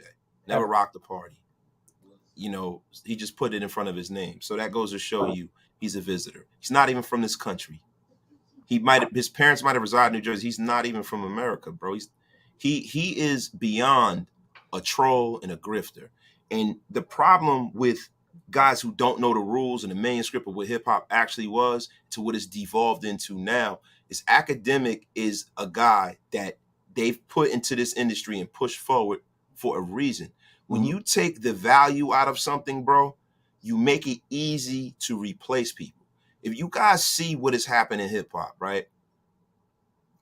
You have people that are staples in this game that no matter what people do to them, you can never get rid of them because they're so powerful. You can't ever get rid of Dr. Dre, even if you tried. You can't ever get rid of Jay-Z, even if you tried. What they've essentially done is they've made all these new artists replaceable. And it's because of having the wrong gatekeepers. When we were coming up, the real gatekeepers of this shit would have squashed this guy. Like, even people get mad at Funkmaster Flex, bro, because Funkmaster Flex turned that coin over. But at one time, Funkmaster Flex, bro, was a guy who kept this game going in the right direction. He was a gatekeeper. Like Funk, if Funk played you, you were lit. You know what I'm saying? Like, bro, even coming from California, bro, I know the power of Funkmaster Flex, bro. Like, Sway. Sway from Oakland. Like, I grew up on Sway and Tech. And you know what I mean? These guys, they got the rules right. But the problem with DJ Academics is more of a symptom of what is wrong with society and young society and what's been preached to them. They equate money with value. Yes. They equate money with impact. They equate clout with currency. This guy's a clout chaser, bro. So for this guy to insult the very people who laid the foundation for you to even have a job, dude, like, how the fuck can you say that they're broke and dusty when these guys were doing this shit when they didn't even know it was even a business? But you know what the problem is, Wasted? It's the motherfuckers around him that are afraid to stand up. Joe Budden, more than anybody, should be calling him the fuck out on his podcast and saying, I love you, you my brother, but that was some bitch ass shit. Joe Budden don't fuck with him, bro. That's why Everyday Struggle ended. Joe Budden used to call him out all the time. They're still like this. Bro. They're tight. Yeah. I mean, Budden to me is another guy that I don't really have a whole lot of respect for. No, but the sad thing is you start seeing these guys. This is why I tell the nation all the time that I would never want to work for the Raiders, because I would never want to put myself in a situation where I can't talk how I talk now. Yeah. And Joe was a clear-cut candidate like for that. Like, he used to be on the internet before this shit was even popular. Him and his girl, you know what I mean? They used to have that YouTube blog and Tahiri and all of them. Yeah, all that shit. But like now it's like they play the politic game, and it's fucking sad, bro. Like, me personally, I'm never gonna hold my tongue for shit. If that means I'm gonna be held back and be where I am for the rest of my life, I don't give a fuck. I'd rather be at 17K for the rest of my life and not lose any respect. You know what I'm saying? And I feel like these guys need to put like publicly put Academics in their place. Charlemagne is our age, bro. Like, he needs, like, he should have got on them. Like, come on, bro. Like, that was some because these guys ain't hip hop, bro. And that's the problem. Hip hop was the center of all of this shit. The principles, the culture of it, not just the music, bro. People, when they say hip hop is a culture. Rap is the music. They don't even understand the rules of this shit. And Academics is a guy who's at an age, he's not from this culture. He's not from this shit, bro. You can't have weirdos speaking for the masses, bro. Yeah. And when I see a guy like this and I see what he's doing, I blame us. Yeah. I blame us, bro. I blame us 100%. And that's the reason why when newer artists come out that actually try to put them elements of figurative language, when they put any hip hop in their music, I accept them immediately. Because we need to, bro. If we don't accept these young guys that's trying to kind of keep it hip hop, guys like J. Cole. Hey, y'all have no idea that Wasted is literally talking to me right now. No, it's not, bro. We've had this conversation. You told me this shit the other day. Yes, but bro, I already said it to you, but it's a lot of other people. We gotta make sure that we accept these young motherfuckers, bro. Like guys like Tyler, the Creator. You could be like, yo, he's a weirdo, he sucks. But yo, he's producing shit. He's writing shit. He's different. He's bringing something different to the game, bro. You got to embrace that. When you see a J. Cole and you like, well, yo, J. Cole isn't as nice as X, Y, Z. You got to embrace that because he rapping. Joey Badass. You have to give Joey Badass his credit because he's keeping hip hop. You know what's funny, bro? When you said that to me the other day, it definitely turned the light on. It turned the switch on in my head because I'm always stuck on the artist mind, right? I always have that artist thing in my head where it's like, if it ain't this, then it ain't that. You know what I'm saying? And I got to snap out of that, especially like you said, at our age. If we want to keep hip hop alive, we need to embrace the guys that are actually trying to keep what we love alive. You know what I'm saying? And just because of that, bro, I promise you, this what we're gonna do. The next Build Different, I want you to send me 3 songs, and I'm gonna send you 3 songs. Facts. And we're gonna do a review of each record. I think it'd be dope. I think we should start doing some reviews, even other stuff. It could be artists that we probably would never listen to. You know what I mean? Like I'm down to do YB. Just I don't know who this dude is like that, but I'm down to sit down and say, let me check out YoungBoy and see what it is. Let me see what all the hype is about. You know what I mean? I may sit here for an hour and kill him and say this shit was whack, but I'll give it a shot. You know what I mean? But I think Griselda has to. Yeah, hey, facts, man. I think I got to start with Griselda. I think I have. Look, I be sending him mad Griselda shit. I even sent him the joint Benny got Johnny P's caddy. He got a joint with J. Cole. And J. Cole destroys the shit, right? But he didn't even listen to it. I know he didn't. Because if he listened to it, he'll never say to me, yo, I never heard nothing. Tonight, I promise you, bro, I will be in the gym 6, 7 o'clock in the morning. I'm listening to every record that Wasted is sent to my phone. That's my job tomorrow. Real quick, shout out to Xavier. I understand what you're saying, X, but you have to look. There's nothing wrong with instead of saying broke and dusty, saying I wish the president, the guys that are before here, the guys that laid the foundation, I wish they had the money that they deserve. There's nothing wrong with saying that. Why do you got to call them broke and dusty? Without them, you're not here. You should have said, hey, we need to figure out how to get our legends paid. There's nothing wrong with saying, why are these guys not where we are financially? That's the biggest clown shit I ever heard in my life, yo. That's what's wrong with this shit. That shit's some clown shit. So you're gonna call them broke and dusty when one, they paved the way for you to even have a career. Yeah. They really were taken advantage of because they hood kids from the Bronx who were doing something that got repackaged and sold all over the world, and now it's unrecognizable, right? So instead of saying, yo, you know what, like Graphk just said, yo, let's help these guys, right? Yeah. They didn't even know it was an industry, bro. This is like people who had Microsoft stock before Microsoft was a thing and didn't really realize it. Like, these are people who just didn't know, bro. So, like, yo, you guys have grown up in a world when there's always been hip-hop. See, I grew up I remember when hip-hop was only on the radio for 1 hour. I remember when only black people on MTV was Michael Jackson and Prince in Whitney Houston. Yeah. Like, I remember that.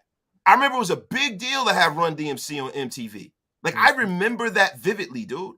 I remember when it was only a couple of rappers and you can name all of them. I remember when we used to think the Ghetto Boys was from the West Coast. We didn't realize they was from Houston because we didn't even realize niggas from Houston, Texas rapped. We just thought, yo, if they not from here, they from LA. Straight up. Like, I remember when Luke and them came out. I'm like, are they from Florida? Where they stay? Yeah. Is that Cali? They got palm trees. I remember all of that, bro. Y'all gotta realize something. The hip-hop mogul, what hip-hop is and everything now, and these guys making money doesn't mean that you get to disrespect them because money is not everything, bro.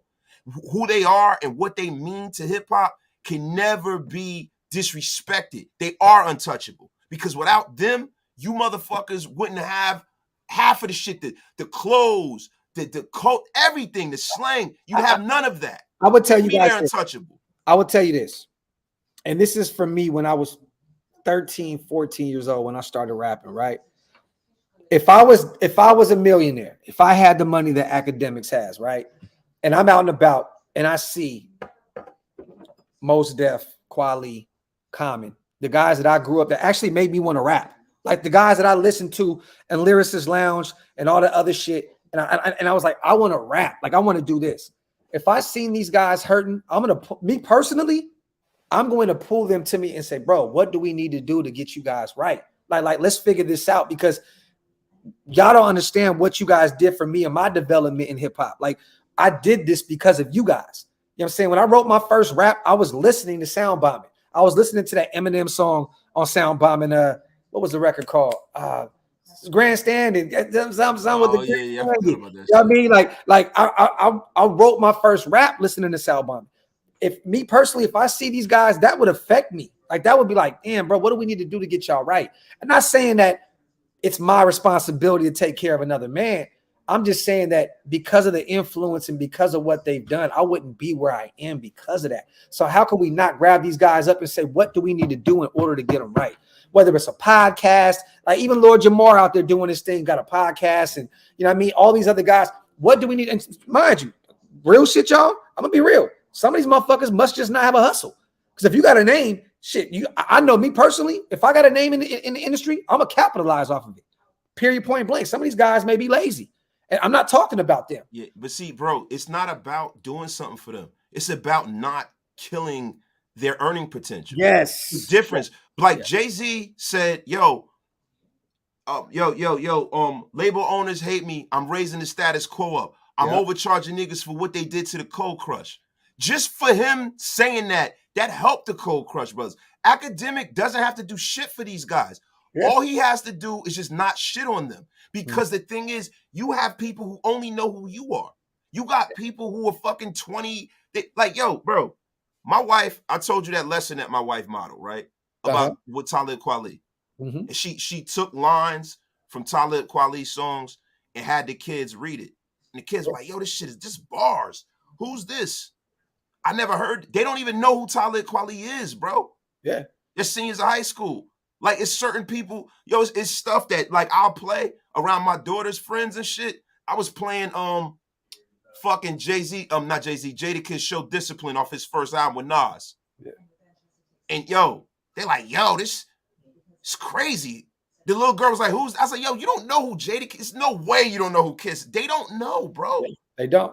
They don't know. And if you got some light and you got respect for the industry you in and the people before you, you don't shit on them.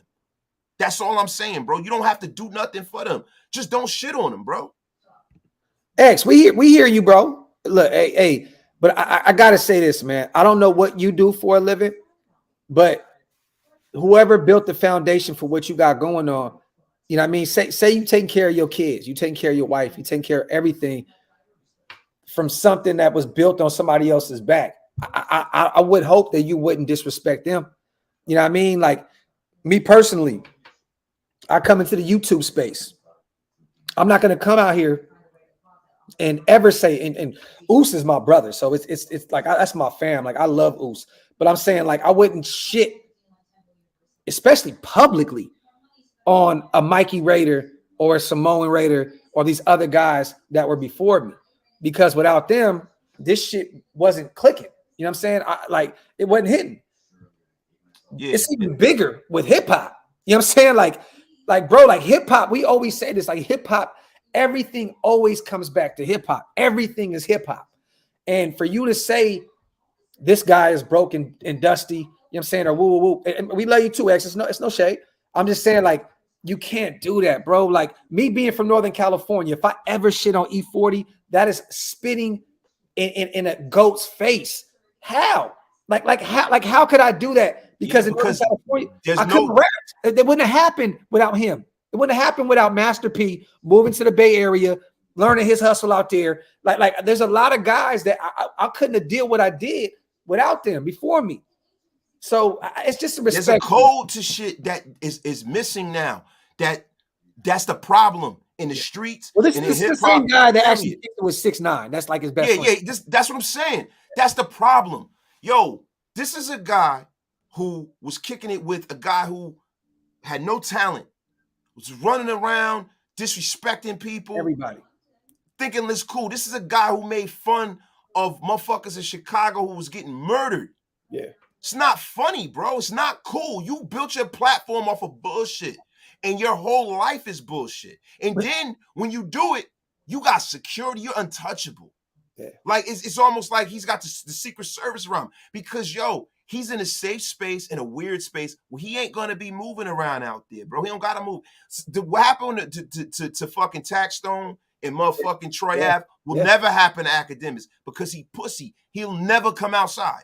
Ever. You'll never see him moving around, bro. He's going to be in the neighborhood he's in. He's going to be in his basement looking like a fucking fat Teletubby, and he's going to be fine because he has no fucking morals. He has no honor.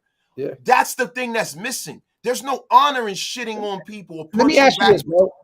On the way out, I want to ask you this because I know we're about to come up on almost 2 hours. I want to ask, where did we go wrong, bro? Like, when was the day that you can pinpoint where clout became currency? Like what was that specific moment for you when you realized it ain't about getting money no more? It ain't about the hustle. It's not about that anymore. It's just about ringtone rap. Attention. Is that it?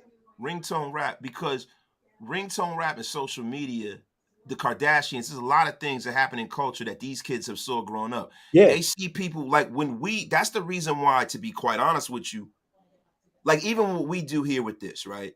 Mm-hmm. We have a certain code of ethics. We got a code of ethics.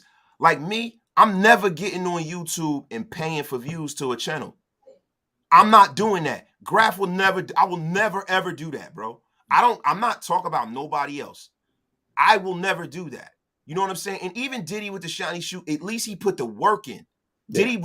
Diddy's a hustling motherfucker. He put the work in. And he has a talent in business, and he has a vision and an eye for. He shaped a whole generation of hip hop. So yeah. I'm not putting that on Diddy. When you start having motherfuckers get famous off of sex tapes, when you start having people have billion-dollar industries off of motherfucking nothing, you have people making ringtone songs with no real talent, no lyrics, no metaphors, no similes, no basis in hip hop, no cultivation of trying to push the genre forward. That is what happened. Even Puff Daddy doesn't know how to rap, but he will tell a motherfucker, yo, you ain't it. You can't come here and represent Bad Boy. You can't say that Diddy don't have an ear for talent. Yeah. He's brought some of the most powerful and impactful artists in the history of rap to us because he has that ear. There's not been a whole lot of things that P. Diddy put his hands on that's been whack. Let's just be for real. Yeah. This man went and signed Biggie Smalls, made him classy. This man brought us. I don't just blame Soulja Boy, bro, because Soulja Boy got his hustle on, yo. I blame the Kardashians. I blame ringtone rap. Like just bad ringtone rap. People that were just trying to get one song off. That's what the devolution of hip hop became. Because now if you look at the way they make people structure songs, right? They don't want to hear a story. They don't want to hear art. They don't want to hear a whole body of work. Yeah. They don't want to hear that. They want one song. They want it to be simple and they want it to be fast. Long gone are the days where you have a 5-minute song.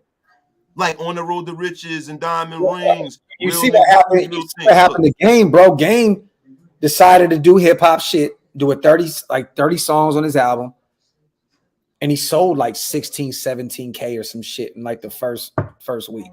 Like it lets you know that people don't give a fuck about that shit anymore, bro. Like they don't care. People's attention span are they're so short that like they don't really care about none of that shit. You remember going and getting an album and ripping the plastic off of it, God, bro. Looking inside it, reading the back, reading the credit, back, look who produced it, sitting in the car, reading the shout out.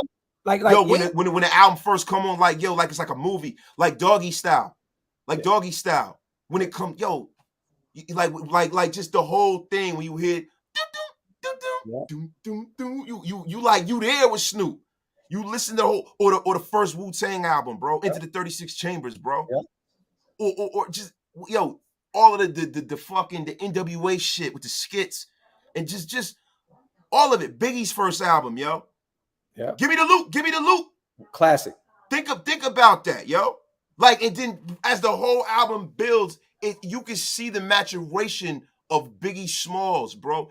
As him being a street motherfucker to at the end of the album, him just growing. And then his next album comes out. He's rich. Yeah.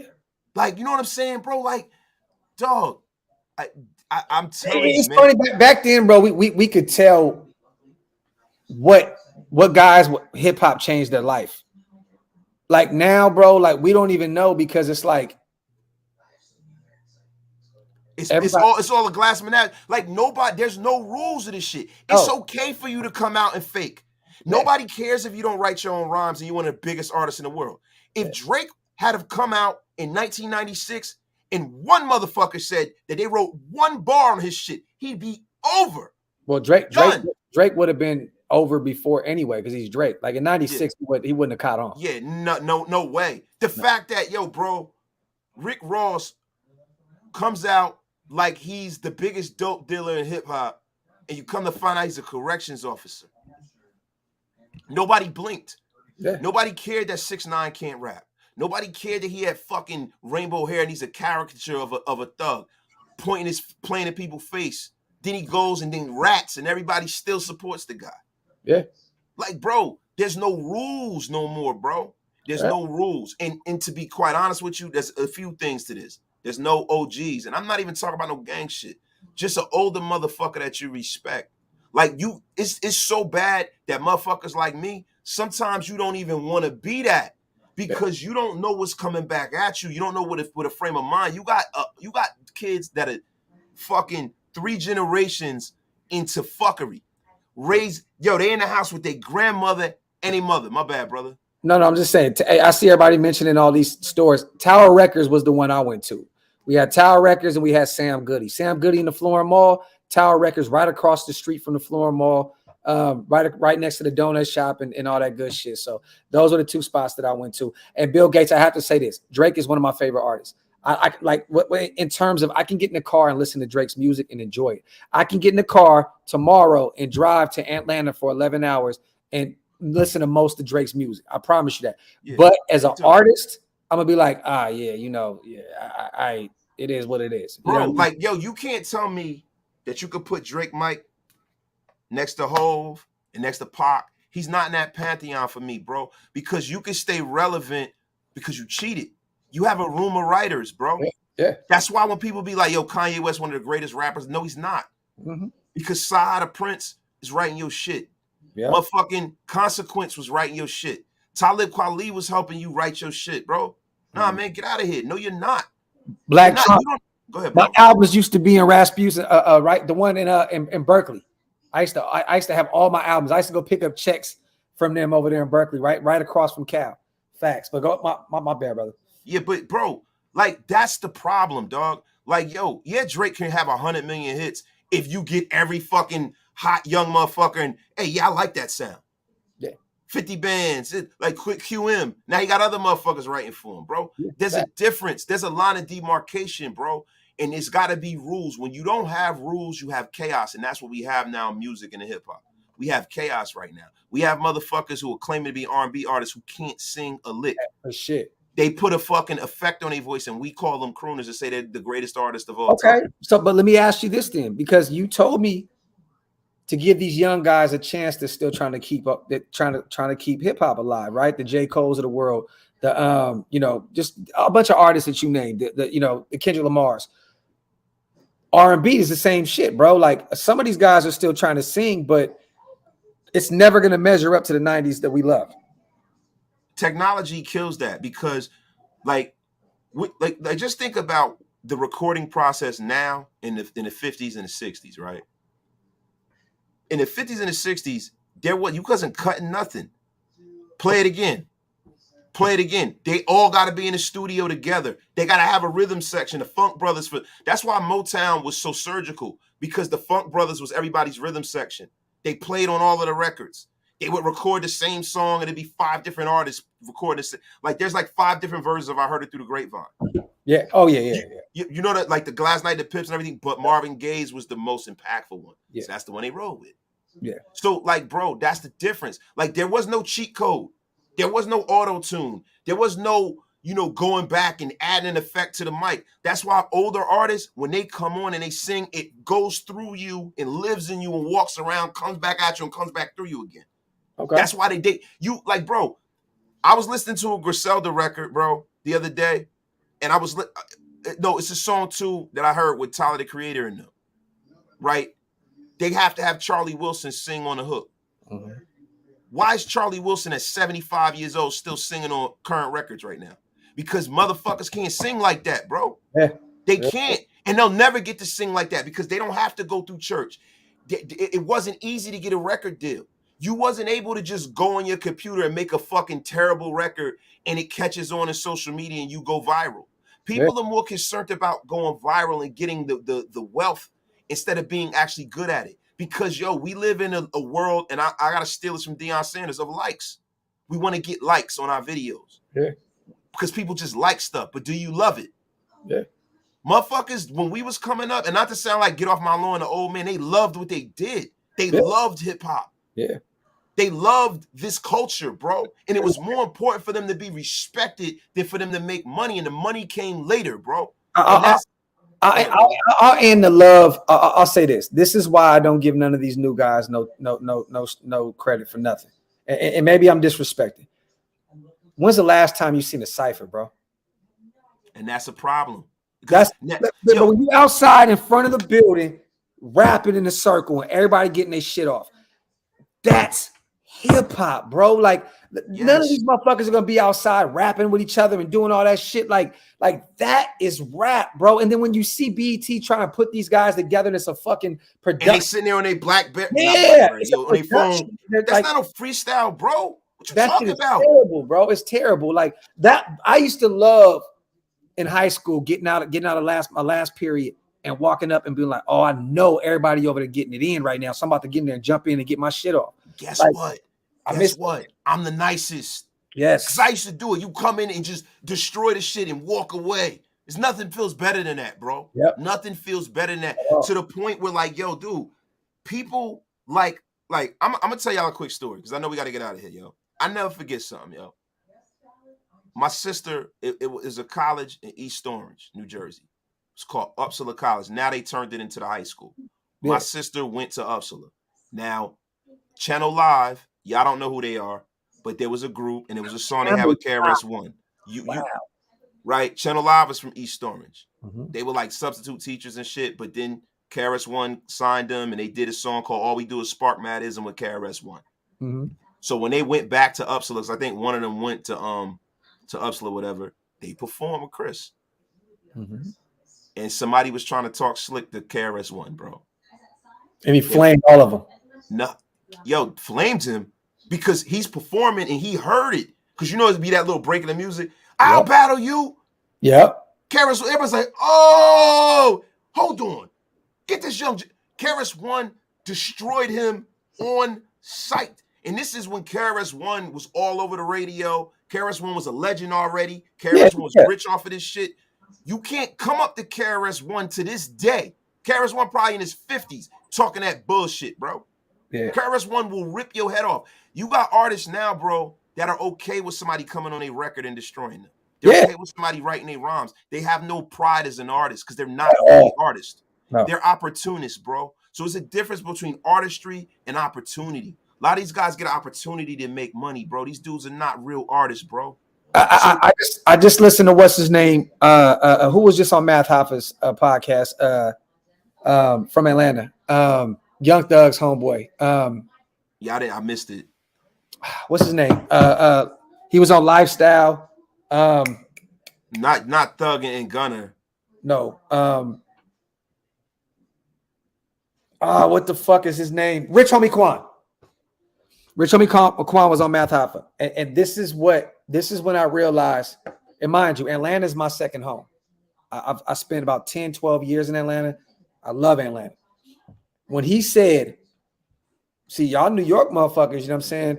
Y'all motherfuckers is trying to beat each other up on records and shit. We don't give a fuck about none of that. Like, we ain't trying to out-rap each other on these records. Like, we just put it out. Put it out. Put it out. At that point, it made me realize that hip-hop that I grew up loving no longer exists. And if it does, it's on a very, very, very smaller level where I need to go out and search for the music that I still want to hear. Because Rich Homie Quan said it best. We don't care about out-rapping each other. Me and my group, every song we did, bro, we was like this in the studio looking at each other like this. The Wu-Tang. Think about that. Bro, we mugging. I would be mugging still. My brother still. I'll be mugging my brother Cash like. And then, you know, we have those moments too. Hey, you get this? You get this? You get this? But it was competitive. It was like, bro, I want to chew your fucking head off. Bro, to go in the studio and not care about getting smoked on a record, that shit's different, man. Shout out to Darth Raider Prime. I appreciate you, brother. Thank you so much. Once again, check out Coast Contra for Dope MCs.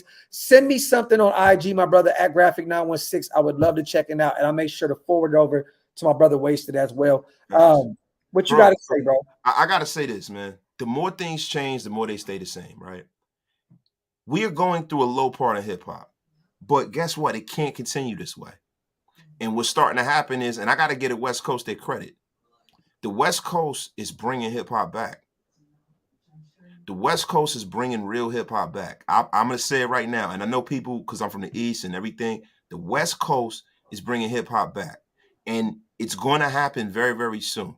But the thing that needs to happen, and I know y'all might not agree with me, because New York has always set the table for this art. New York is the genesis and the birth of this art comes from New York. The reason why hip-hop is where it is because New York hasn't realized its greatness, and it will one day again. New York is now, you got motherfuckers trying to rap like they're from Chicago right now. I'm going to end the show with this, and I told you this story on the phone, I believe, Wasted. The first time, mind you, I grew up idolizing the music from New York. When I went to New York, I had a 9-day tour out there one day. I literally slept in our tour bus in front of the Statue of Liberty. Everybody was asleep in the truck. I had a bottle of Ciroc, and I literally shed tears looking at the Statue of Liberty because I was like, wow, like if I don't ever make it, I already made it because I am where I am. I just did a show in the Bronx, did a radio show in Brooklyn. I felt like I made it. When I went to the Bronx, I was living in Atlanta at the time, and I did a show out there, and it was like I forgot, we were like fifth on the bill. There was like 4 other artists that went through. Brooklyn was in there heavy. All the boroughs was in that motherfucker. It was all screaming and Brooklyn. You know how Brooklyn get down. So I'm telling all these guys, I get on the mic. I'm already drunk, mind you. West Coast dude came through in a tour bus with our faces on it. All these guys are already looking at us like a lick. They're looking at us like, oh yeah, like we're on Gun Hill Ave, bro. Like, really. So I get out. We go on the stage, we do our 3-4 records, and I start off on the mic. I say, New York, I'm very disappointed in you guys tonight.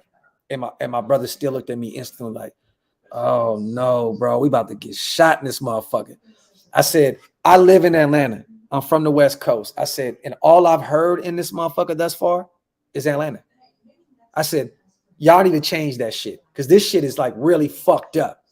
And boom, beat came on, and I spit my little lyrical shit. I had a couple West Coast records that was like some bouncy shit, but I still had my bars. You know what I'm saying? But when I walked out that building, a lot of motherfuckers was mugging me. But a lot of motherfuckers came up to me and said, bro, for an out-of-towner to say that kind of shit, we respect that, bro. We respect that. We actually got on another radio show in New York because of that. You know what I'm saying? Like, bro, we need you on, bro. Like, y'all pulled up in a fucking big ass bus, and you know, you do like, but they respected it. But I promise you, I thought I was gonna get smoked that night. But it hurt my soul. I'm in the Bronx, bro. I'm in the birthplace of hip hop, and all I'm hearing is, and I'm like, wait, hold on, what the fuck is going on? You know what I'm saying? Like, I'm like, no, this ain't what I thought in my head when I was coming into. Like, that shit really broke my heart, bro. I was like, wow, like, this isn't what I thought it was. And you know, I think once New York, and this is no shade to New York. I love New York. I think once New York lost its identity, hip hop lost its identity. That's what I just said, bro. I just said that. We lost when we started sounding like we was from Chicago. We started sounding like we was from Atlanta. That's what I was saying. I just was saying that, bro. This is what needs to happen. Oh shit, yo, shout out to Macaulay Culkin. Yo, Macaulay, thank you for pulling up. Yo, appreciate you, dog. But hey, man, 2 hours in, built different, man. Hell of a show. I know, you know, you guys were still figuring this whole thing out. I know we were all over the place, just talking about rap and talking about culture and life. You know what I mean? But we're getting it together. At some point, we'll have something on the side. Well, we'll have all the segments, and we'll stay on track. I promise you that, man. You know what I mean? Definitely, man. I gotta say this too. Shout out to my brother Moneyel.